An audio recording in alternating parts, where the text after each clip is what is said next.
CQ, CQ, CQ from KA1 Zulu Echo Portable 3. KA1 Zulu Echo Portable 3, CQ, CQ, CQ. KA1 Zulu Echo Portable 3, Fox Nancy 01 listening.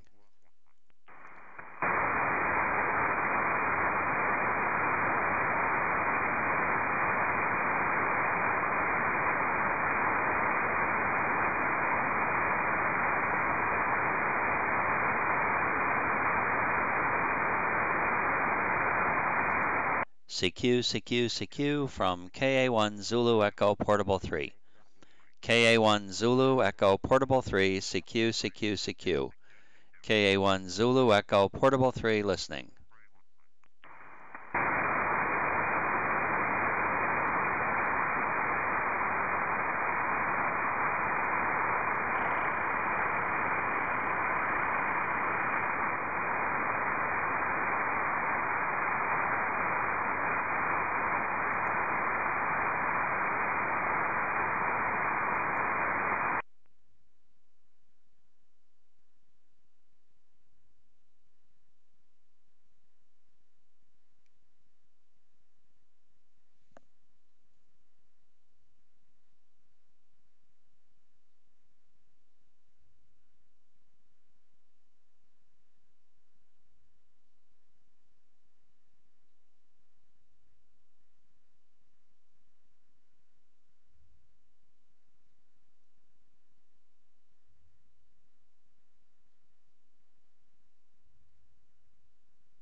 KD8JQ.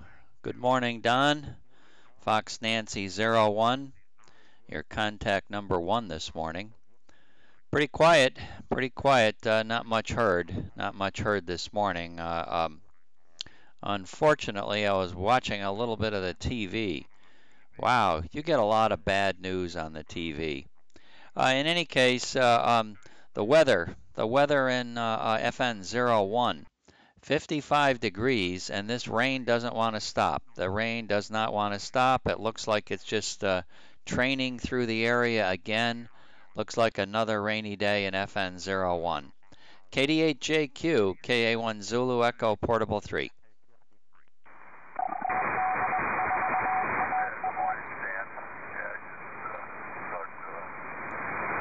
Hey, 1 minute, Tom.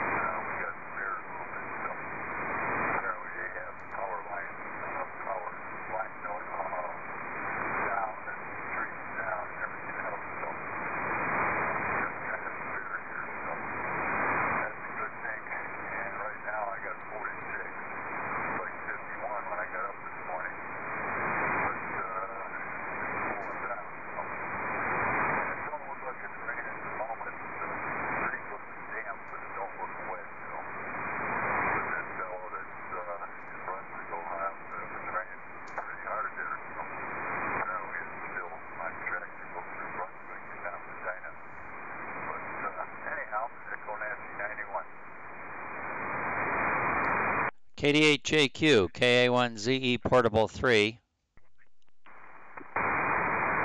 with KD4 Alpha Alpha. Tom is in here this morning as well with a pretty good signal.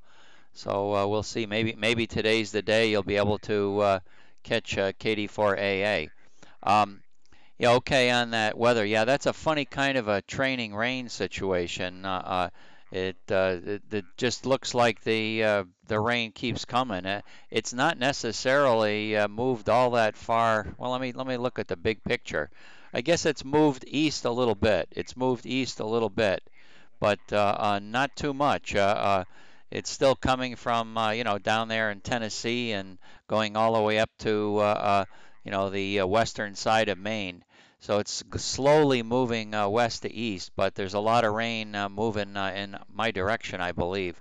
It's not there at the moment, but I'm sure it will be. Tom, let me get a number from you, Don, before we get carried away too far. KD8JQ, KA1 Zulu Echo, Portable 3.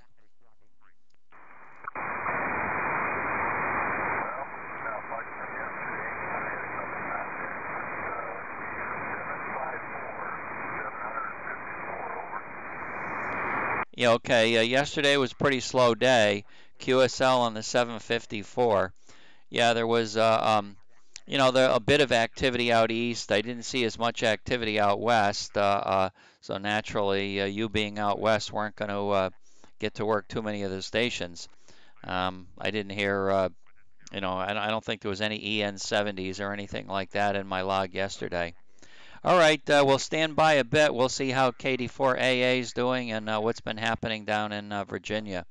And by the way, Don, if you want to move your antenna in that direction, it's 126 degrees. 126 degrees down to KD4 Alpha Alpha.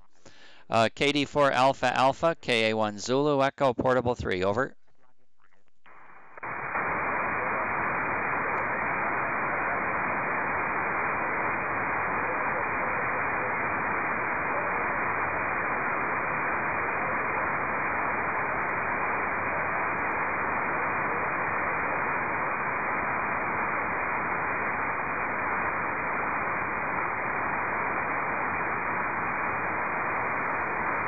Wow, conditions are pretty crummy. I think KD4 Alpha Alpha might have moved his antenna towards you.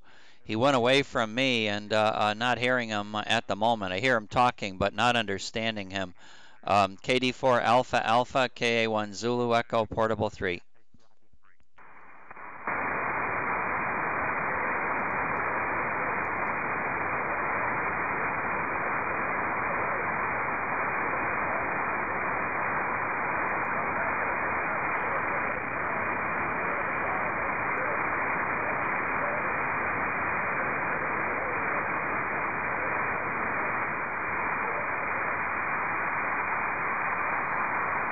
Okay, QSL on the 5 and 6 report. When I was on a peak, I guess I was 5 and 6, but wow, this is pretty weak conditions right now.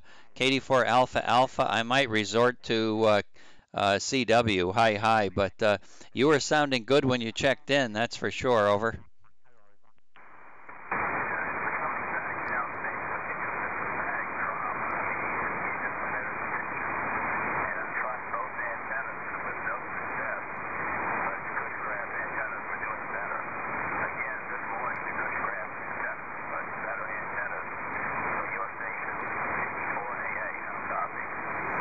Okay, well, that's not too bad. I did move the big antenna down in your direction. I don't understand it. Wow, signals really got bad. You went right down towards the noise floor. At the moment, you're probably 12 to 15 dB above the noise floor, which is still way below normal, way below normal. So conditions are definitely not so good. We got to get rid of all of this frontal condition, and we need some more high pressure to create some more good conditions. KD4 Alpha Alpha, thank you for the contact. I don't think you're going to make it across the rainstorm to Ohio today. KD8JQ or KD8JQ would be listening. If you want to make noise in his direction, you can move your antenna and try to contact KD8JQ. I think he is listening down in your direction, but I don't have a lot of hope for today. Back over to you, KD4 Alpha Alpha, KA1 Zulu Echo, Portable 3.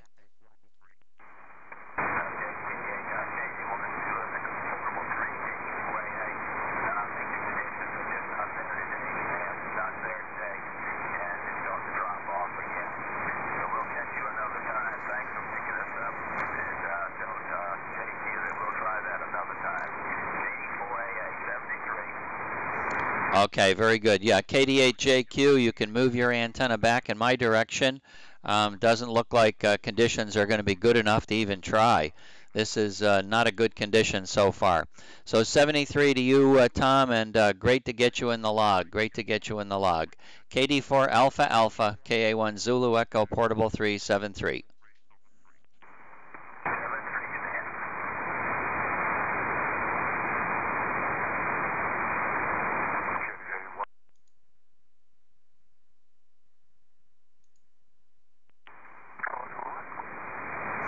Okay, I just stepped on you and just unkeyed, and there you are talking. So my apologies.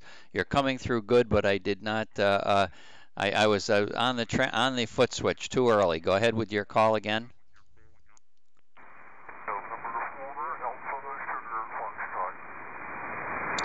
November 4 Alpha Sugar Foxtrot on a QSB peak, almost up to 25 dB out of the noise. That's unbelievable. How weak Tom was. You're very close to him, but QSB obviously is different for you. You're strong right now, Dave. Good morning.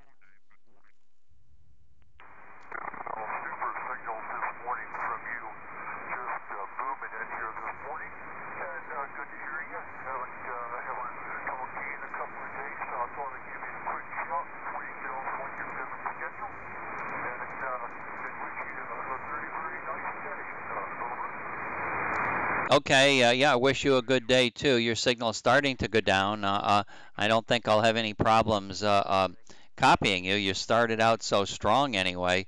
Yeah, it's been too long. Been too long since you've been in my log. Did you complete the contact with K8TQK? It was a mixed message. You thanked him for his patience, almost indicating you worked him. Did you work him this morning, or was it a no-go?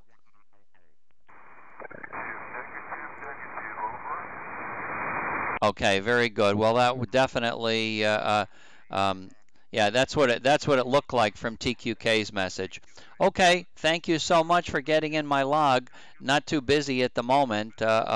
73, and we'll talk to you later. N4 Alpha Sugar Fox, KA1 Zulu Echo, Portable 3.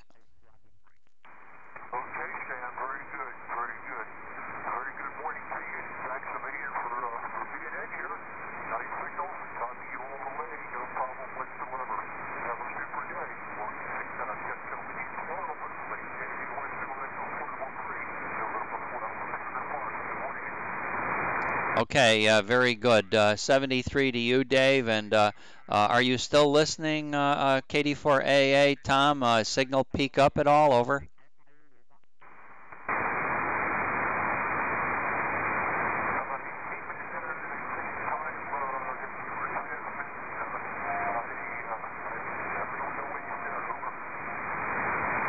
Okay, very good. Just wondering if my signal picked up down there to Tom yet.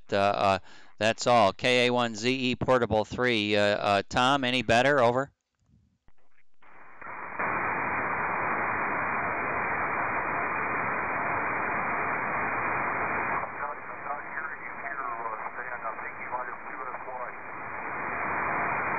Okay, real good. All right, 737373. We'll talk to you later. Thank you.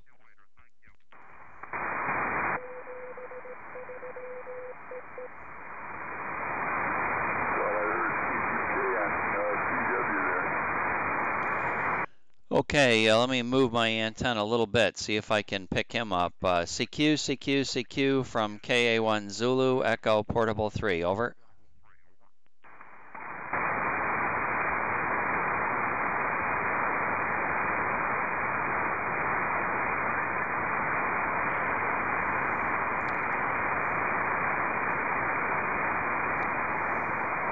I heard some CW in there too.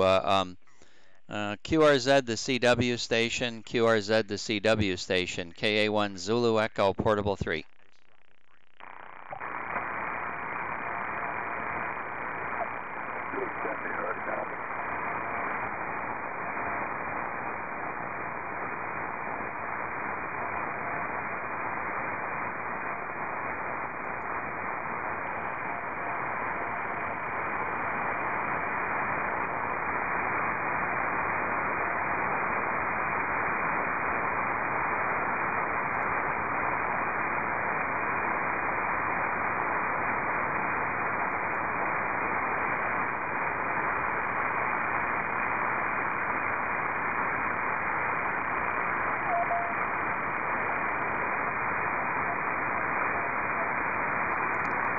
Okay, finally tuned him in. That's W9ZIH. So let me go back to him.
pretty good signal.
Wow, that was a good copy. Is he sideband quality for you, you think, Ron, or is he too weak to call on sideband, JQ?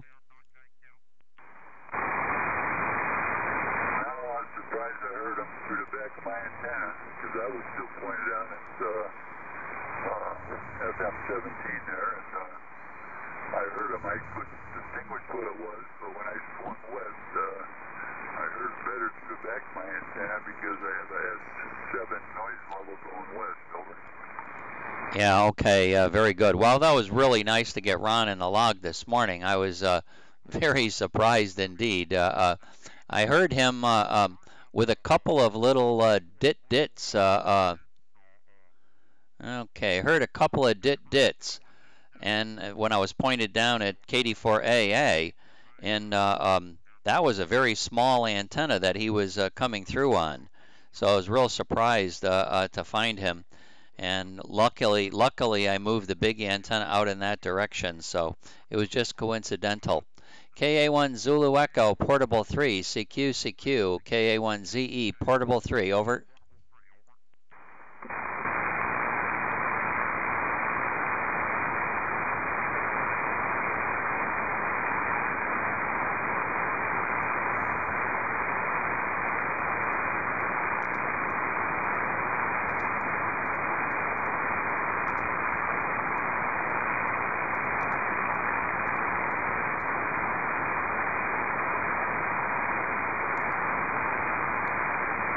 Looks like nobody's on at the moment. I'm going to move my antenna back out east, I think. I'll pick you up in a while. Let's hope there's a little more western activity today. Yeah, I didn't hear nothing. In fact, I heard Ed very weak, and I went back to him, but didn't hear him after that. So it's going to be one of those days. Plus, I'm getting a little blasted noise. When I was talking to that guy in Brunswick, he said it was lightning back there, so I don't know. It's been quiet here all morning, but anyhow, we'll catch you a little bit later. I'll be around for a while anyhow. KC8YJB, Echo Nancy 91. Okay, very good. Well, you have a good morning. If I don't catch you, I'm sure we'll get to work Bernie probably a little bit later. Last call out here, KA1 Zulu Echo, Portable 3, going to move my antennas east. CQ, KA1 Zulu Echo, Portable 3, CQ.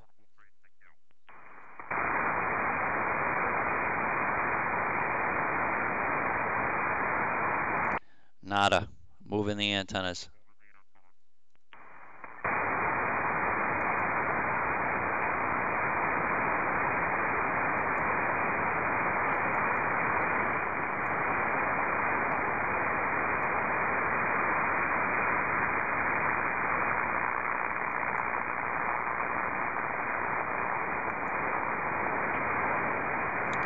CQ, CQ, CQ from KA1 Zulu Echo Portable 3. KA1 Zulu Echo Portable 3, CQ, CQ, CQ. KA1 Zulu Echo Portable 3, CQ, CQ. KA1 Zulu Echo Portable 3, CQ, CQ.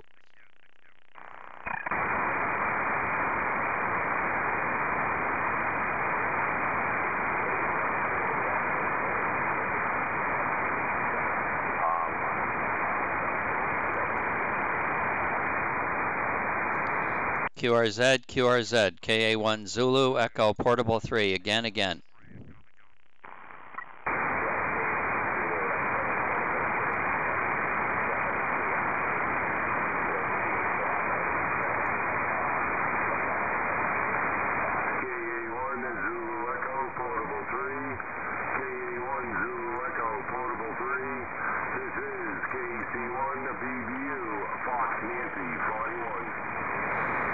Okay, I have two stations calling. WB7, Peter, Mike, Peter.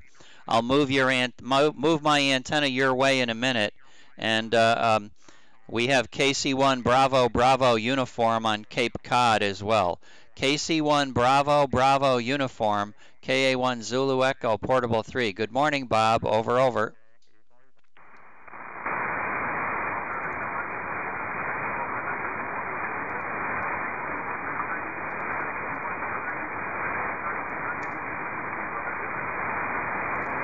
Okay, Roger on 61 degrees.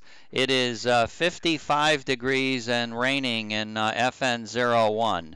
55 degrees and raining in FN01. Lots of QS Baker. Your signal was better when I heard you. Very, very strong. Over.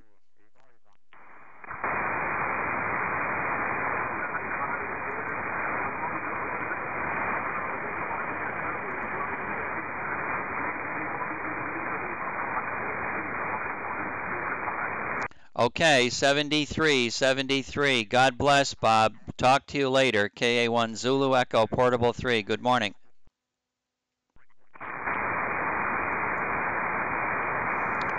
Okay, moving my antenna down to the south, looking for WB7 Peter, Mike, Peter. So WB7 Peter, Mike, Peter. I'll talk to you while the antenna is moving. WB7 Peter, Mike, Peter. This is Kilowatt Alpha 1 Zulu Echo Portable 3, KA1 Zulu Echo Portable 3. How copy?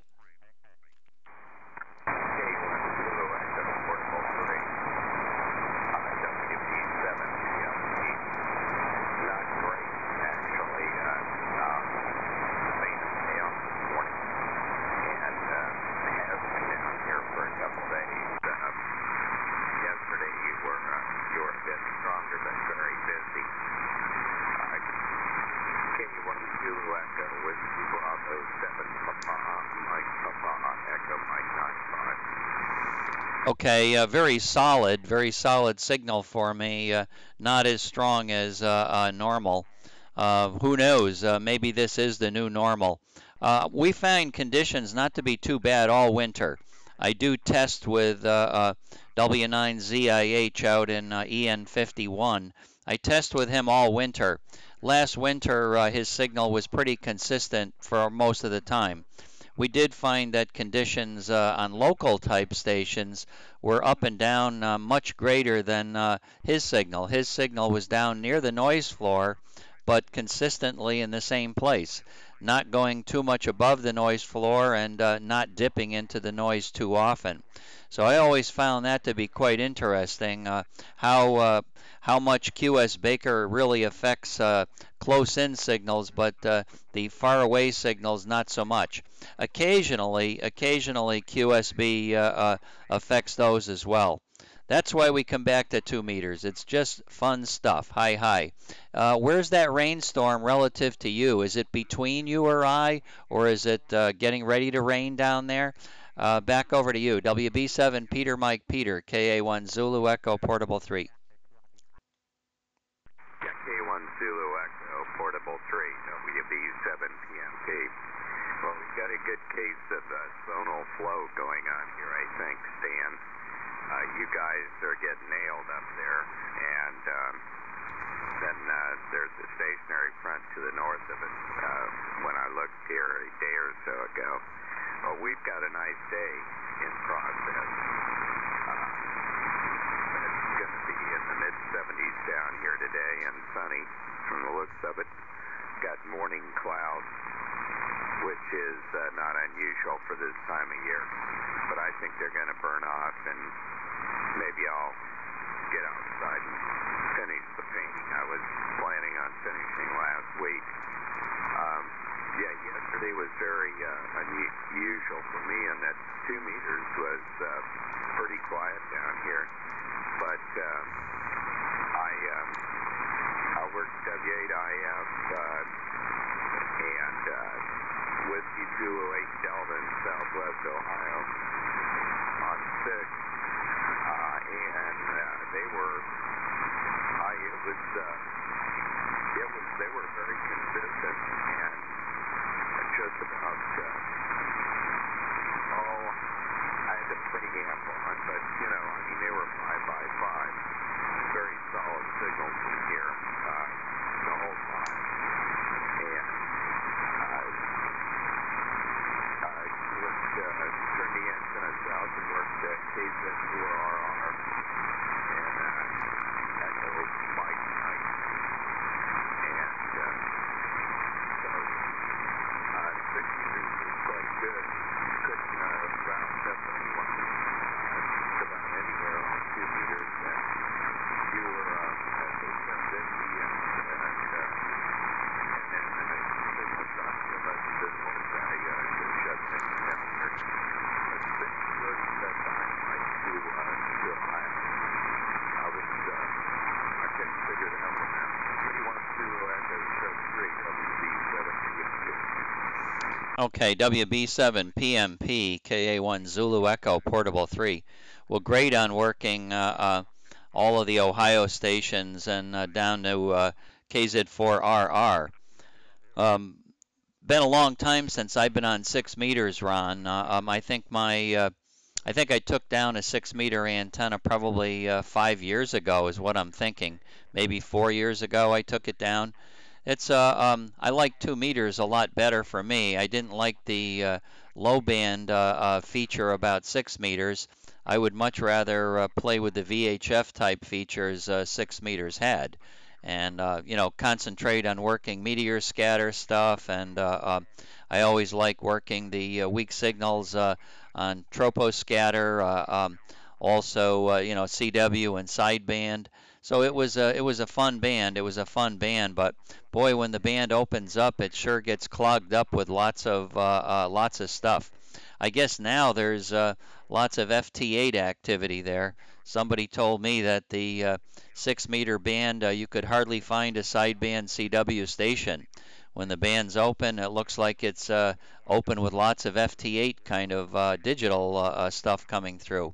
It's funny how things change like that. Do you work KZ4RR regularly?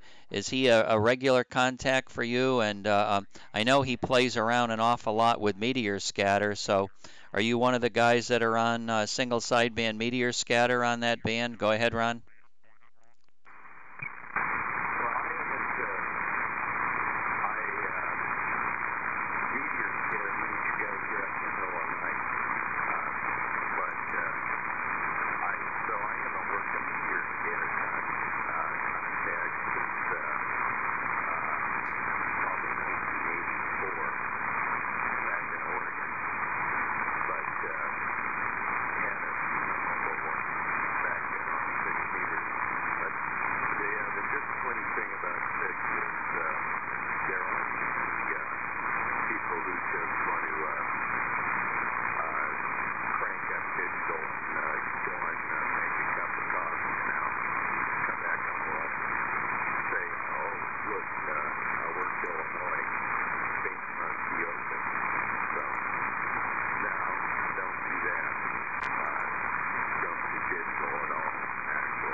Okay, WB7PMP, KA1 Zulu, Echo, Portable 3. Very nice, Ron. Well, your signal is down near the noise floor. I've copied everything you said. The previous transmission, you had a very nice peak, came up about 20-25 dB. So looks like there's nearly 25 dB of QS Baker, but it must be very slow, because that entire transmission was right down on the bottom of the cycle. And great on all of your activities on 6 meters and sporadic E. Yes, I have made sporadic E contacts here on 2 meters. And boy, oh boy, can it be extremely spotty. If you think 6 meters is spotty, 2 meters is really unbelievable. I mean, you know, as we can all remember, you can be working something and somebody 20 miles away could probably be working something on the same frequency in a different location. It's really strange how sporadic E clouds, they can be pretty small. Sometimes they're pretty good. Sometimes they're big and cover a bigger area. Others they don't. So the 2 meter stuff, yeah, I've worked down into Florida anyway on sporadic E and worked into Texas on sporadic E. I think sporadic E, you've got to be the right distance, I think, for those clouds to really be beneficial. If you're bouncing your signal off a cloud and your signal lands in the middle of nowhere where no population density centers, you may be loud, but the only thing listening to you are squirrels and raccoons. But if you've got the right distance, like folks in Florida seem to have it made. The Florida sporadic E stations, they make it real good all the way up through New England out to Texas, Oklahoma. They've got quite a nice area they can focus their energy. And of course, the Texans can do the same thing and go out west and also come up into the middle part of the country and down to Florida. It is an interesting band, there's no doubt about it. Let's hope I get another peek on you. WB7PMP, KA1 Zulu Echo, Portable 3. Yeah, you're up a little bit. K1 Zulu Echo, Portable 3, WB7PMP. Well, yeah, I envy you your sporadic E contact zone too. There would be long haul, 1,500 miles or thereabouts, 1,550 about. Given the height of the E layer, about as far as you can make it. And you have identity MUF to be higher than 150. So you'd be close to the MUF. Probably just, it'd be rare to have a sporadic contact on too short a distance than 1,400 miles. But, and yeah, Florida would be perfect for that, I guess, and so would South Florida, and so would Texas for you guys. Florida for us is, even South Florida is a little short on 6 meters on sporadic E. It takes pretty decent MUF. I have worked 90s and 80s on echo like 80s, 70s, I guess, on sporadic E on 6, and that's getting up there to 100 megahertz territory.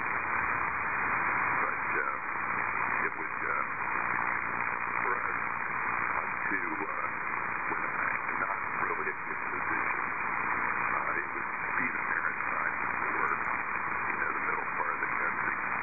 And there are people out there in the middle part of the country. So, and I suppose, West Texas would, for us, the farthest single hop on 6 is typically San Antonio, that sort of thing. It's, and of course Kansas and CRL all rolls through here pretty well, as we see. Anyway,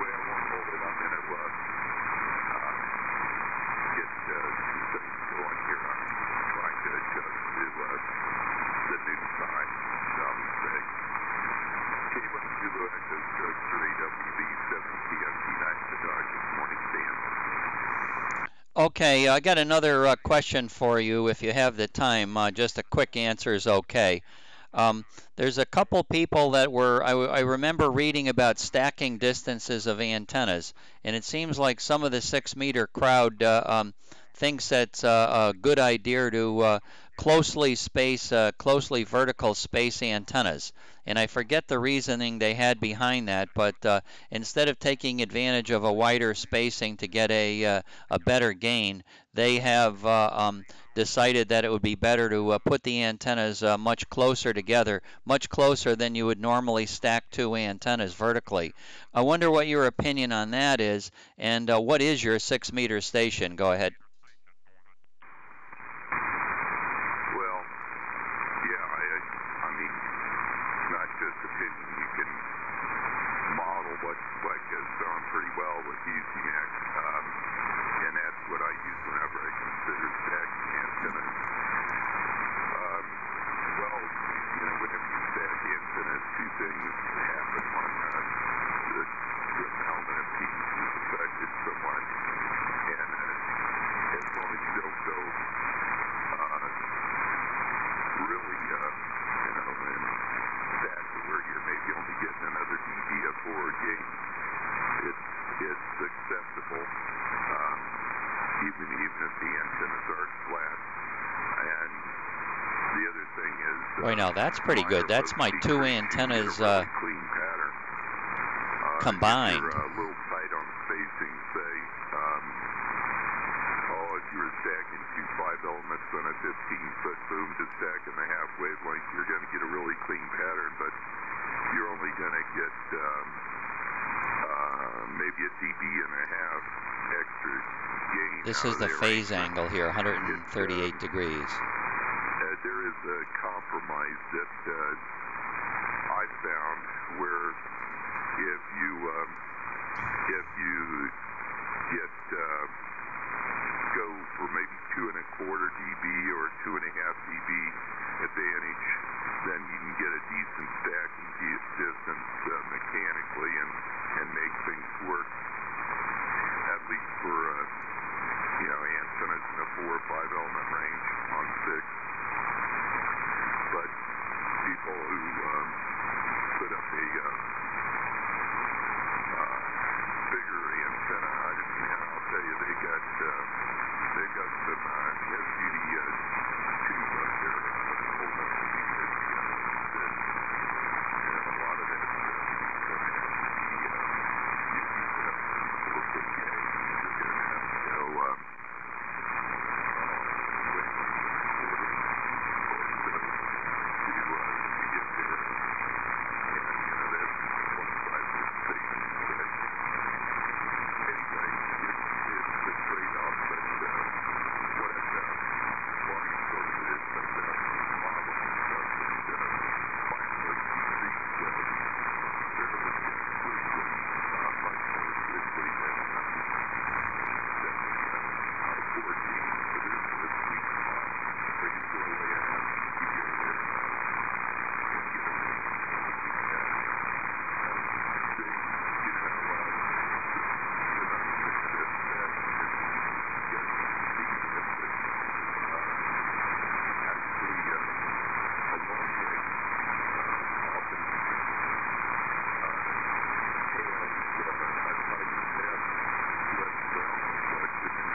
the boom, a 2-inch irrigation tubing with cable on top, and mechanically it was just a little ugly.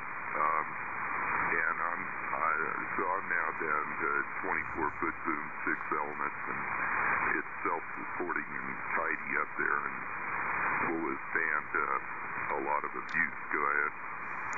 Yeah, okay, signal up on a nice peak again. Well, very fine in all your comments with stacking distances, etc. And your 2-inch irrigation tube, 8-element Yagi, 34-foot boom. Yeah, I made all my antennas back in the old days for HF with irrigation tubing. I had a supplier. I wish that supplier hadn't gone out of business, but he went out of business. But I used to make them out of 3-inch irrigation tubing was a pretty common size. I even made some of them with 4-inch. I think it was 4-inch irrigation tubing. 2-inch was nice for VHF stuff, but 3-inch worked really well even for 20-meter beams. Like you say, you have to put a little bit of ingenuity on some trussing, a little bit of side-to-side trussing, and you're good to go. You're good to go with irrigation tubing. You got to have special kind of clamps you want to use, something that's not going to crush the tubing. So any kind of a 360-degree type clamp that's going to grip right around it always work really, really well for me. All right, well, I will let you go, and I appreciate all of your comments, and thanks for getting on the air this morning, and we have a chance to chat. So, Ron, you have a good day. Have a good day, and we'll carry on at another point. WB7, Peter Mike Peter, KA1 Zulu Echo Portable 3. Yeah, okay, Stan. Yeah, it's been a pleasure. And, I hope you while you're driving sometime down in Florida, somebody passes you with a heavy CUDA. K1 Zulu Echo stroke 3 WB7 PMP is clear. Okay, very good. Well, one final comment. I used to drive a Nissan Pulsar. You remember that. I think it was probably a predecessor to a Nissan Sentra even, maybe. So I had a little Pulsar, and I had a 40-foot long piece of 3-inch irrigation pipe strapped to the top of it. Or actually, it was I put a piece of 2x4 out of the engine compartment and a piece of 2x4 out of the rear hatchback, or out of the rear trunk, I guess, and I tied this piece of irrigation tubing to it, and I transported it 35 miles to a field day site. That was a fun site. I tied flags to it, and it was awesome. I came to a four-way stop sign on a country road, and there was a police officer also stopped at the intersection. So I stopped so that the front of the pipe did not reach the intersection with the flag. I paused a minute, I looked back and forth, and I continued on my merry way. He never even questioned it. But 40 feet of 3-inch irrigation pipe on a car that was probably about 13 feet long. Pretty good sight. 7-3, WB7 PMP, KA1ZE Portable 3.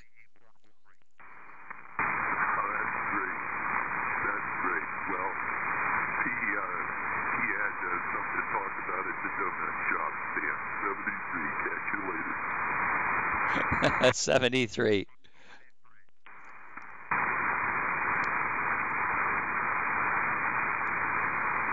CQ, KA1 Zulu Echo Portable 3.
CQ, CQ, CQ from Kilowatt Alpha 1 Zulu Echo Portable 3.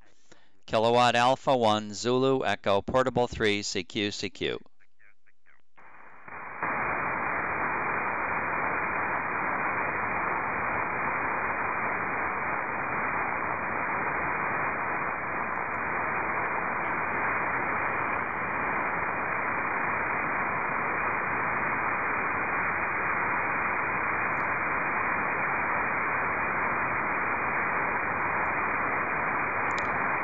CQ, CQ, CQ from KA1 Zulu Echo Portable 3. KA1 Zulu Echo Portable 3 CQ, CQ.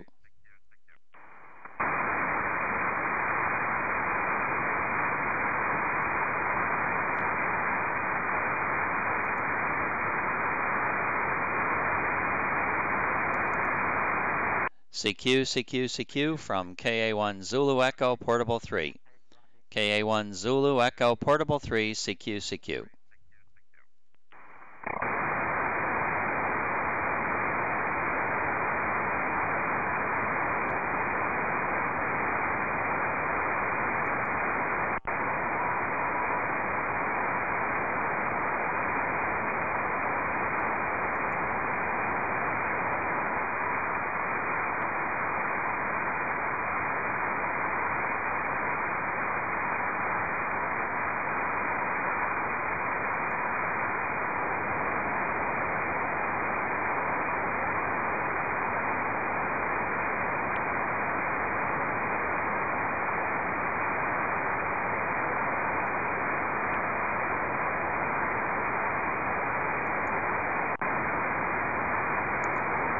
CQ, CQ, CQ, KA1 Zulu Echo Portable 3 CQ, CQ.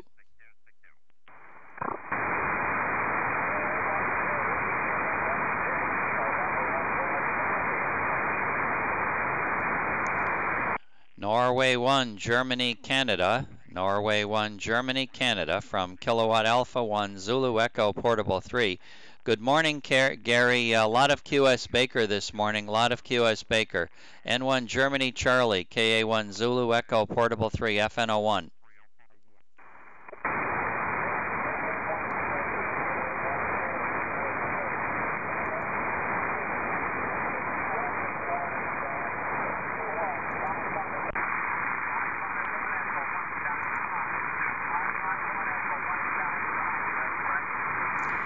Okay, Roger, QSL 5x1 Echo Mike 95. Please copy my 5x1 Fox Nancy 01, Fox Nancy 01. Thank you very much, Gary. 73. Keep your powder dry. N1 Germany Charlie, KA1 Zulu Echo Portable 3.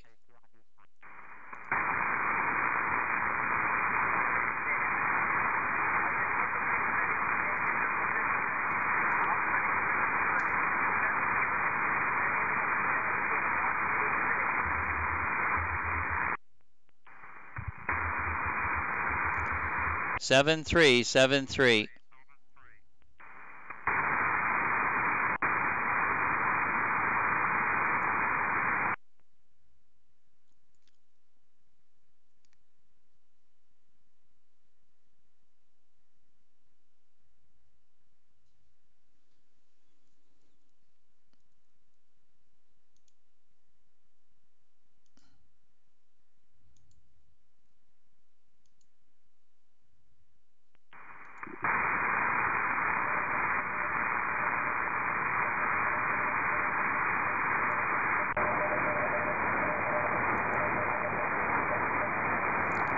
7-3, Gary. 7-3.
KB8GUE, KB8GUE, KB8GUE. This is Kilowatt America 1 Zulu Echo Portable 3, KA1 Zulu Echo Portable 3. Over, over.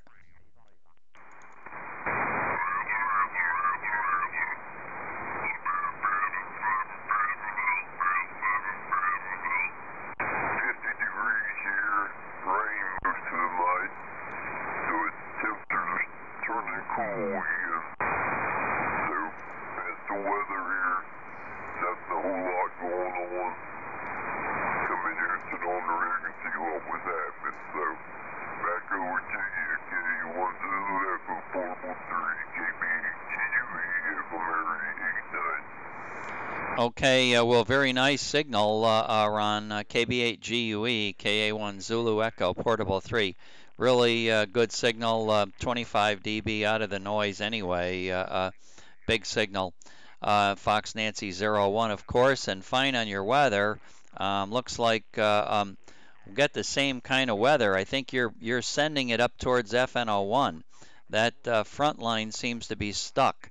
And it's not stuck in a very nice position. If you live along the edge of that front line, I guess we're getting a lot of rain on and off most of the time. Pretty crummy looking weather. Let's hope it all goes away and we get a big high pressure zone and we get some good DX on 2 meter sideband to go along with it. Try to work KD8JQ. He's in Maytag salesman territory. Not many people out there for him to work, so make sure you try to call in his direction. KD8JQ, I'm sure will be listening. KB8GUE, KA1 Zulu Echo Portable 3. Thanks, Ron.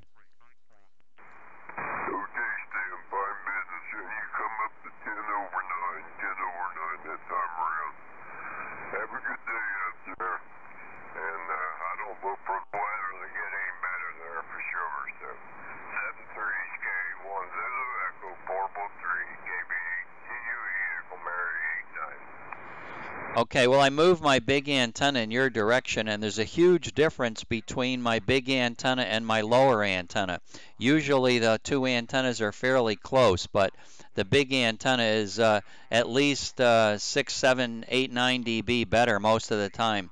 73, Ron. Talk to you later.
CQ, CQ, KA1 Zulu Echo Portable 3, CQ, CQ.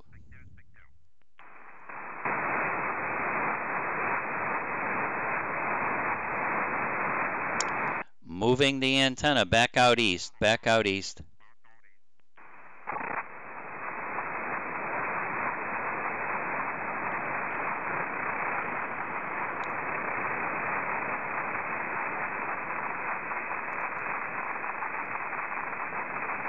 Uh-oh, rain static on its way. Rain static, rain static. Gonna have to shut the top antenna off. Rain static. KA1 Zulu Echo, portable 3.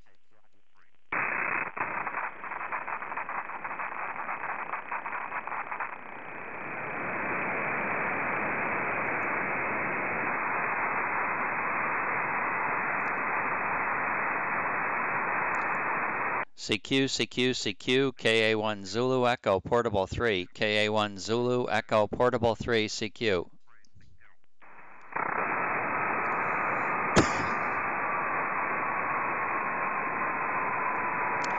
We'll flip that,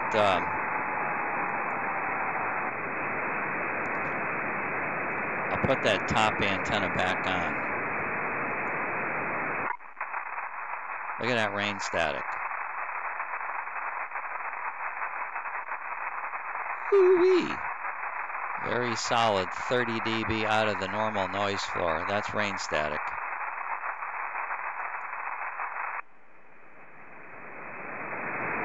Put the west antenna on. West antenna is not picking up rain static.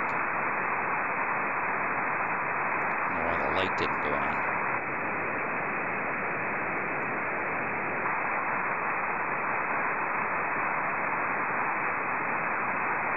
Better late than never.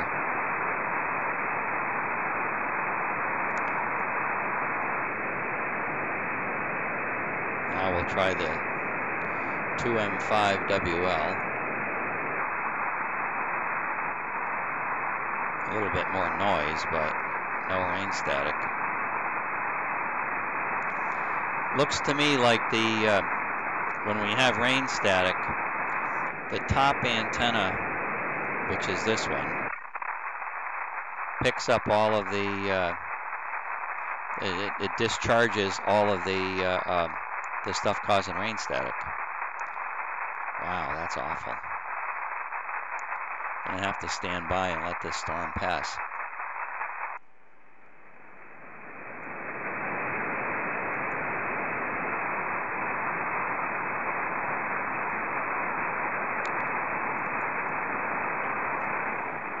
KD8JQ, KD8JQ, KA1 Zulu Echo, portable 3, over, Don?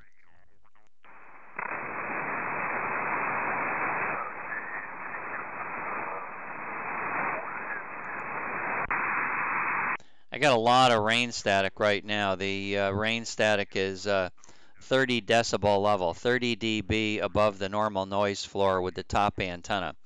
The two other antennas seem to be okay. They're not having rain static, so I likely will go out and take an opportunity to get another cup of hot water, and I'll come back and maybe that rainstorm will have passed. Let me look at the, I'm going to zoom in on the weather here and see if radar is showing rain over Coudersport right now. So hit the refresh screen, hit the refresh. And yeah, rain is now entering, but there's a big patch of rain. So I may be off for the rest of the morning. If the rain static doesn't go away, I can't use my big antenna. So I would have to get stuck trying to use the little antennas. You may hear me later, you may not. Don, you have a good morning. KD8JQ, KA1 Zulu Echo, portable 3.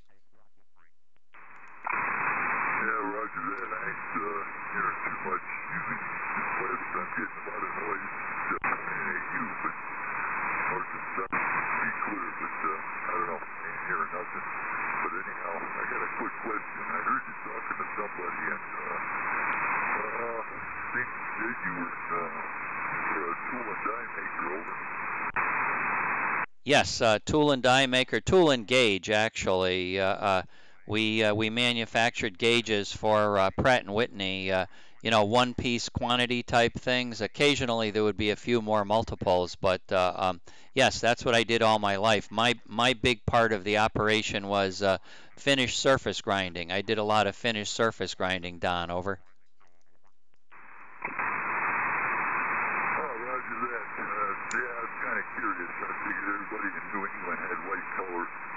white collar yuppie jobs, but yeah, I was a die sinker, so I know what a surface grinder is. I've used them, and Pratt & Whitney, we used to have a couple Pratt & Whitney machines and everything else.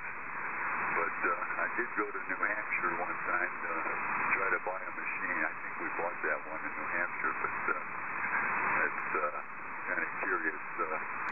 Here's somebody tool and die maker up in New England, over. Oh, yeah. Well, with United Technologies up there, that's a pretty big hotbed of activity for tool makers. My, you know, now today things have changed quite a lot, Don. My son now owns the business that I owned, and Kevin is not a hands-on kind of guy, but he's a very good manager. So he's managing the shop, and he's extremely busy. He's got 12 tool makers, and he's really very, very busy. And United Technologies is trying hard to get Kevin to expand, but it's very difficult trying to find any workers. You know, all of the workers, we do have a lot of CNC equipment too, so all of the milling and turning and stuff is now done basically with CNC machines. Of course, you still need the surface grinders to hold the tense tolerances and you know, do all of the finished grinding and assembly type stuff. But coming out of school, the few people that go through machining in some kind of technical schools, they get gobbled up by all the big companies. They think they're going to have a better life working in a big company. Little do they realize they can do just as well and have a nicer place to work in a small company. So he's battling, trying to find help all the time. KD8JQ, KA1 Zulu Echo, Portable 3. There you go. Well, I worked for a big company. It's well, we made 14 dies, and that's what we worked on, 14 dies, and you know, I had 33 years in there, and I retired when I was 53 in the year 2000, so I've been retired for a while. But anyhow, it's kind of strange, but every time you see them semi-trucks with the big shiny wheels, I used to make the dies that made them wheels, over. Ah, very cool, very cool. Well, yeah, it's good trade, and a lot of folks. You mentioned New England being a lot of yuppies working there, and yeah, there's certainly a whole lot of those. But there's a lot of ways you can work and make money without a college degree. So you know, I think people you know, they don't think highly enough about the trades. I think the trades are a great place to go. I think you can do very well there. Yes, you may wind up working with your hands a lot more and not to spend as much time at the coffee machine, hi. But overall, it was a pretty good life. I really liked working, and I was very happy once I got my son in the business to kind of like run the business. I would be free to go back and do surface grinding. That still was my love, even though I had to do many other things as an owner of a company. It still was what I liked to do. So I was very happy, over. There you go. Yeah, I was quite happy. You know, it was something different all the time, working on a different die and everything else. So it's quite interesting career, I guess. I think the last 5 years that I worked, I was in supervision, so that kind of added to it. So I got to get a nice retirement check from them yet. So you know, that's made it good. So yeah, I was pretty happy with it. You know, I don't mind working my hands. I always work in my hands anyhow. So it's some people are afraid to get dirty, but anyhow, that's the way it goes sometimes, over. Wow, very cool. Been talking to you for a long time, and nice to finally know what you did, and that we did the same thing. We operated the same machinery on different kind of parts. That's all. I didn't really. I have had no experience with dies, other than we made some gauges with you know, tense type tolerances between you know, the bottom bottom part of a big die and the top part of a big die. And I'll tell you, trying to coordinate the two to hold tenths tolerances, that was never very easy. Pretty heavy. Most of the gauges that we made, by the way, would probably be oh, I don't know, they probably would weigh at maximum. Most of the gauges would probably weigh up to 50 pounds, occasionally something more. But when you get involved with the big dies, that's a whole lot of weight to be thrown around on a surface plate. Go ahead. There you go. Well, we used to have a whole lot of great big 40s. I think the 747 landing gear, which is probably 20 feet long or something, before shows down there, and everything else. A few banjo dies used to hold the center part of the, when they had the jet engines on the tail end, we made a big banjo die, we called it, that held that engine on the airplane and all that kind of stuff. So we did a lot of, you know, aerospace and of course we did the wheels, did a lot of wheels for, you know, trucks, cars, trailers and all that other stuff. And, you know, a lot of small stuff. A lot of aircraft wheels too, over. Wow, with VA3 Hotel David in here, he'd like to work you too, Don. So get ready to point your antenna up in the direction of FN14. I'll tell you where he is. Victor Alpha 3 Hotel David. His beam heading to you, Don, is going to be 43 degrees. Yeah, can you imagine the big difference between your parts and my parts? I would make something that might have 30 or 40 details on it, and it would fit in the palms of your hand. So my details were pretty strong, pretty small, high. We even would use 16th-inch dowels to dowel different components together. So our stuff was pretty small. Not all of it, just some of it. Sean, VA3 Hotel David, KA1 Zulu Echo Portable 3. Good morning.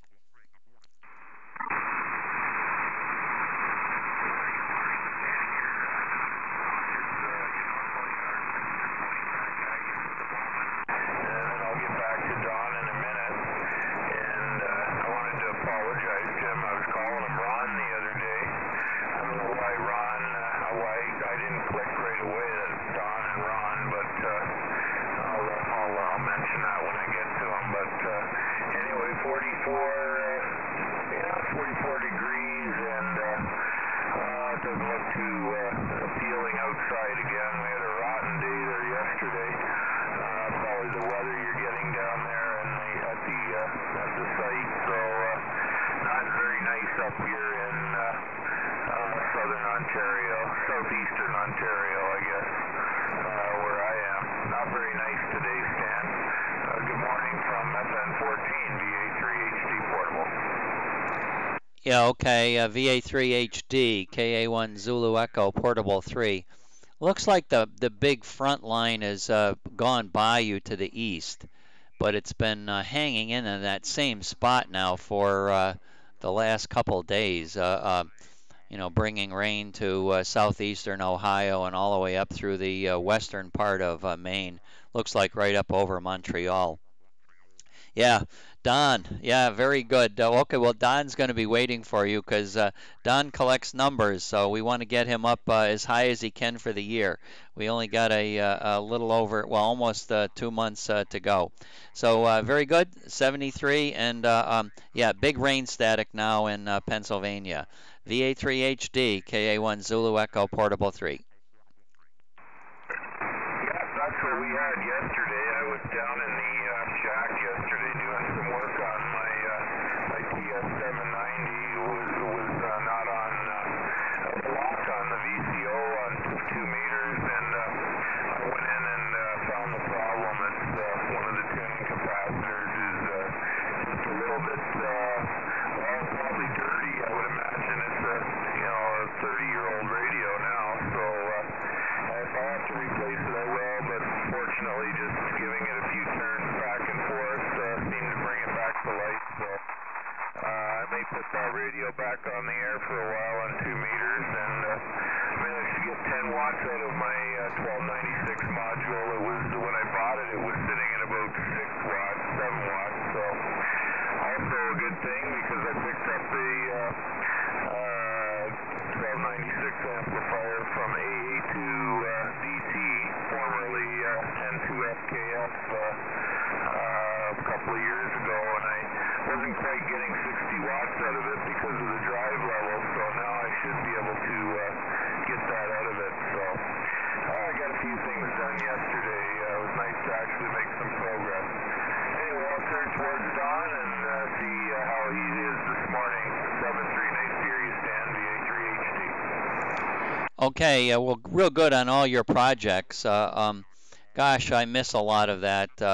I had thought about maybe setting up something in Florida where I could play around with some of the microwave bands that I used to have so much fun playing with, but I'm saying realistically, I'm not going to work anybody down here. I can't put up any serious antennas where we live, so I guess my days of messing around with that stuff are gone. Nice having all of the proper test equipment, and gosh, good memories, good memories. Okay, KD8JQ, have a listen. VA3 Hotel David, go ahead and try to call Don.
It's Victor Echo 3, Charlie Radio Uniform, VE3 Charlie Radio Uniform.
VE3 Charlie Radio Uniform, Kilowatt America 1 Zulu Echo Portable 3.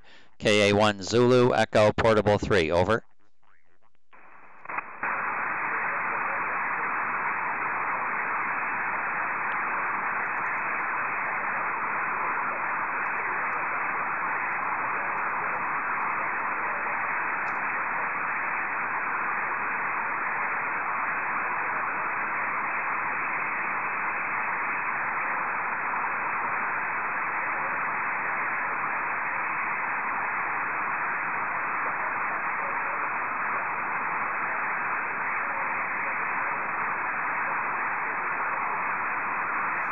Okay, VE3 CRU, KA1 Zulu Echo Portable 3. My apologies. I heard you say FN03 before, but most of the transmission was right in my very, very, very noisy receiver pointed up to the west, so pointed up to the north. So I'm not able to copy you too well at the moment. I did copy the changeover, etc., just fine, but not able to hear you too well this morning. My problems. Also have rain static very bad on my big antenna, so I cannot point my big antenna up in your direction. Rain static is just too severe. Bill, let me say 73. Thank you so much for getting in my log. VE3 CRU 73 and good morning. KA1 Zulu Echo Portable 3.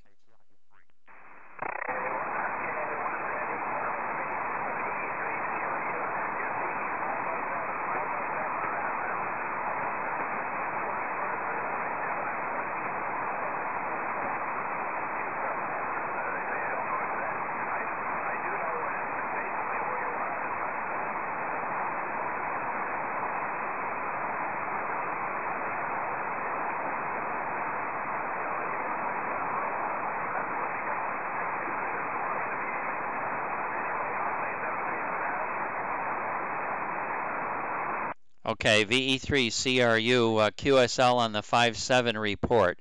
Thank you for the 5-7. Thank you for the 5-7. 73, Bill.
Boy, what terrible noise.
CQ, CQ, KA1 Zulu Echo Portable 3.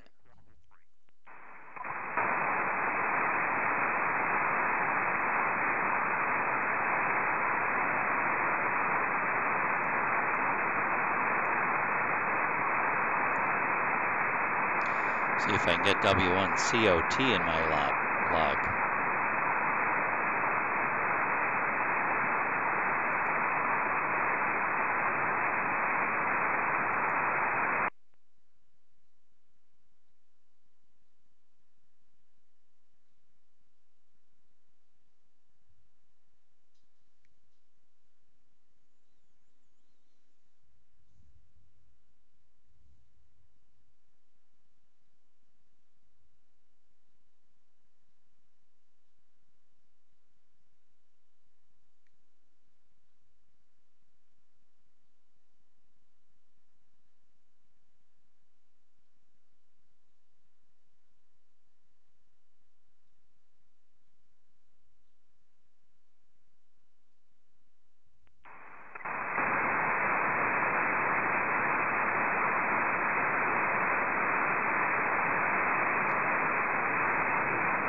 CQ, CQ from KA1 Zulu Echo Portable 3, KA1 Zulu Echo Portable 3 CQ.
CQ, CQ, CQ from KA1 Zulu Echo Portable 3, KA1 Zulu Echo Portable 3 CQ, CQ, KA1 Zulu Echo Portable 3 CQ, CQ.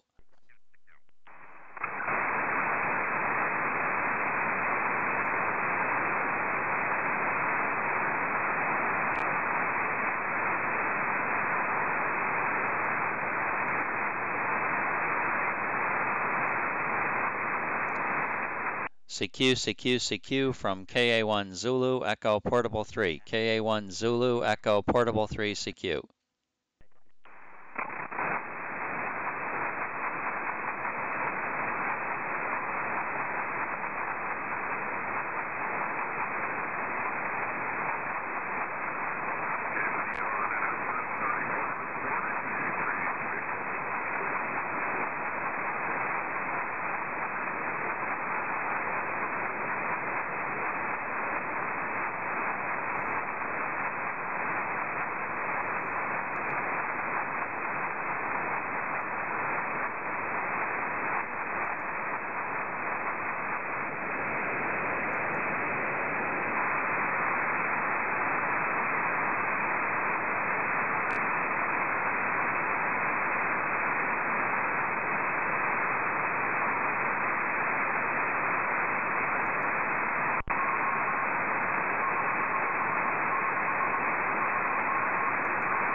It's a lot of noise coming from my south. It's right over the top of me right now, right on 205.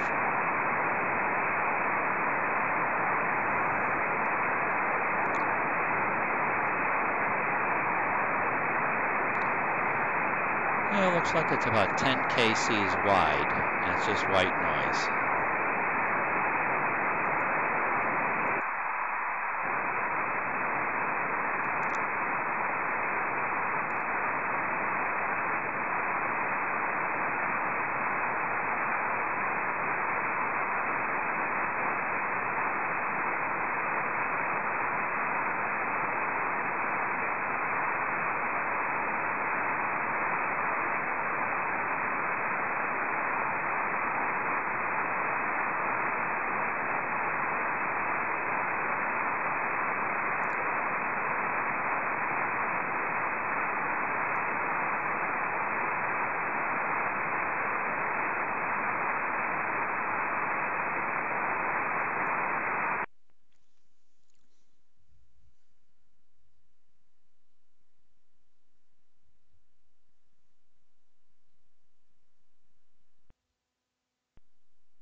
KC8YJB, stroke 3, W1COT.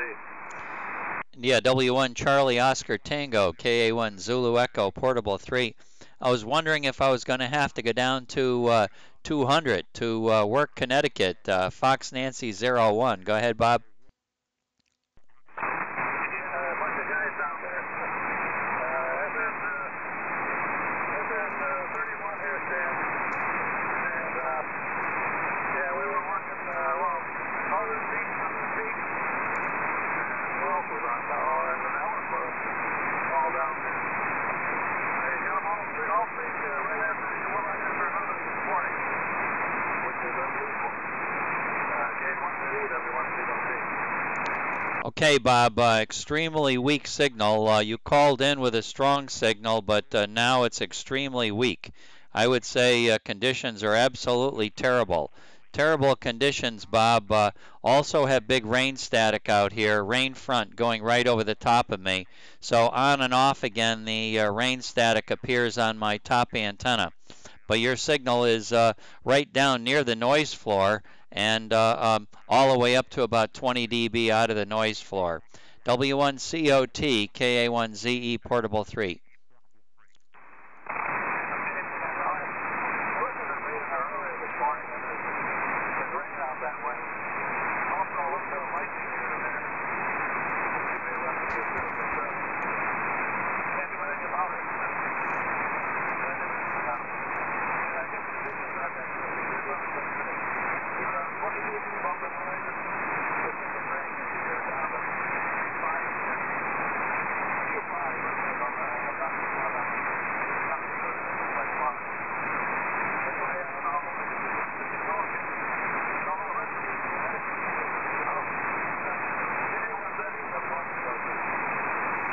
Okay, Bob, very good. We'll talk to you later. Didn't lose anything, but boy, oh boy, that was a pretty weak transmission overall. 73, you have a good morning. We'll look for you later. Hopefully conditions improve in an hour or so. KA1 Zulu Echo, Portable 3, clear with W1COT. Thanks, Bob. Well, I screwed up again. I had to switch to the wrong position there. I had the standby mode turned on, and I shouldn't have done that, Stan, so it should be a little better right now. See you later, W1COT. Well, now I can ask you a question because I was worried that you wouldn't hear me. Hi. You were Q5 with your low power mode, but certainly now you're 25 dB out of the noise, so that was pretty good copy, no problem. Hey, Bob, what do you think would cause white noise 10 kcs wide? It definitely has a it has a frequency response. In other words, right now it's between probably 190, 197 or so, and all the way up to about 207 to 210. What do you think would produce white noise like that? It also changes in frequency. Sometimes, usually that noise is between 190 and 200 for me, but this morning it's drifted over the top of me. What in the world would cause something like that? Go ahead. Well, I wish I knew, Stan, because I have the same thing here at different times of the day, and I've always attributed it to the, the stations up there on the tower on Box Mountain, and there's a whole slew of them, and intermod galore between everybody and everybody else, and it's a mess. So I kind of have to write it off as not knowing what it is, and it's sometimes very prolific. It comes and goes.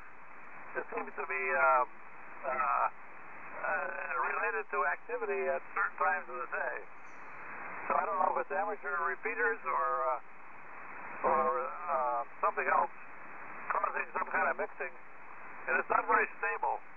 So it's like random noise you see on the pan adapter, baseline, and it would be a lump in the spectrum, and it sometimes varies in width and drifts around, and sometimes switches rather rapidly. So I think it's a proliferation of things, not any one thing. But it's coming from other stations. K1ZE, W1COT. Okay, Bob. Well, the other interesting thing about the noise is I pick it up on my small antennas. My big antenna on top of the tower doesn't pick it up nearly as much. In other words, I don't know whether it's because of the big azimuth pattern. It's some kind of a white noise that I get that's in a whole general direction. But if I point my large antenna on top of the tower in that same direction, I can never make it. I can see a little bit of noise increase, but this is a whole lot of noise increase right where the interference is occurring. So I found that to be very strange. If it was coming from one source, I should be able to make it really get stronger with the large antenna. The only thing I was thinking perhaps is the larger antenna in the direction of the noises down to my south, so or a little bit southeast. So the only thing I'm thinking of is I have a huge drop off in that direction. Now maybe if the noise was coming from some kind of a source that was fairly close to the tower, the upper antenna, because of having the pattern it does, might not shoot enough of gain down towards the earth, and the smaller antennas have a taller pattern, so that taller pattern may make it to the earth. That's the only thing I can think of, Bob. Over. Yeah, I'm thinking about the pattern elevation angle of the signal may be coming from some distance away. However, then again, it may be a intermod product of two other stations mixing somewhere, and you're just having to happen to be receiving the intermod product. And I think a lot of that occurs here also. And it makes it very difficult to try to figure out what's going on. Because the intermod may not be in here set up at all. It's just somebody else's, but it's re-radiating. And, with all this strong signal. So you may have a source somewhere around there of relatively strong signal mixing somewhere else and then re-radiating. So it can be very confusing, and I've kind of given up on trying to analyze it because there's so many signals. I don't know how many antennas are up there on the towers here, but it doesn't even look much like a tower anymore. It looks like a pile of heat lines stacked up vertically. There's so many antennas up there. And they must be making a bundle on it. I don't know. 1,000 feet up, on the tower, the pulsation signal is even with 25 watts. K1ZE, W1COT. Okay, very good. Well, I thought I had sold. Well, Bruce wanted to buy my house and tower in Tolland, so he was the first potential buyer I had. And he's got a lot of irons in the fire, as we know, and had some money tied up in another project, and he was waiting for this money to become available to him to purchase my house. I wound up selling it before he was ready to buy it, but he was the first fellow that wanted to buy it. I think he's got plenty of money. Hi, hi. We'll say 73. Thanks for your opinion on it. I'll be listening for more opinions, and it's really weird stuff. That's for sure. Just frying pan noise is all it is. I don't hear anything else going on. Just maybe it's some kind of an FM signal that's putting out that white noise. That could be, I guess. 73. Good morning. KA1ZE Portable 3 clear. W1COT.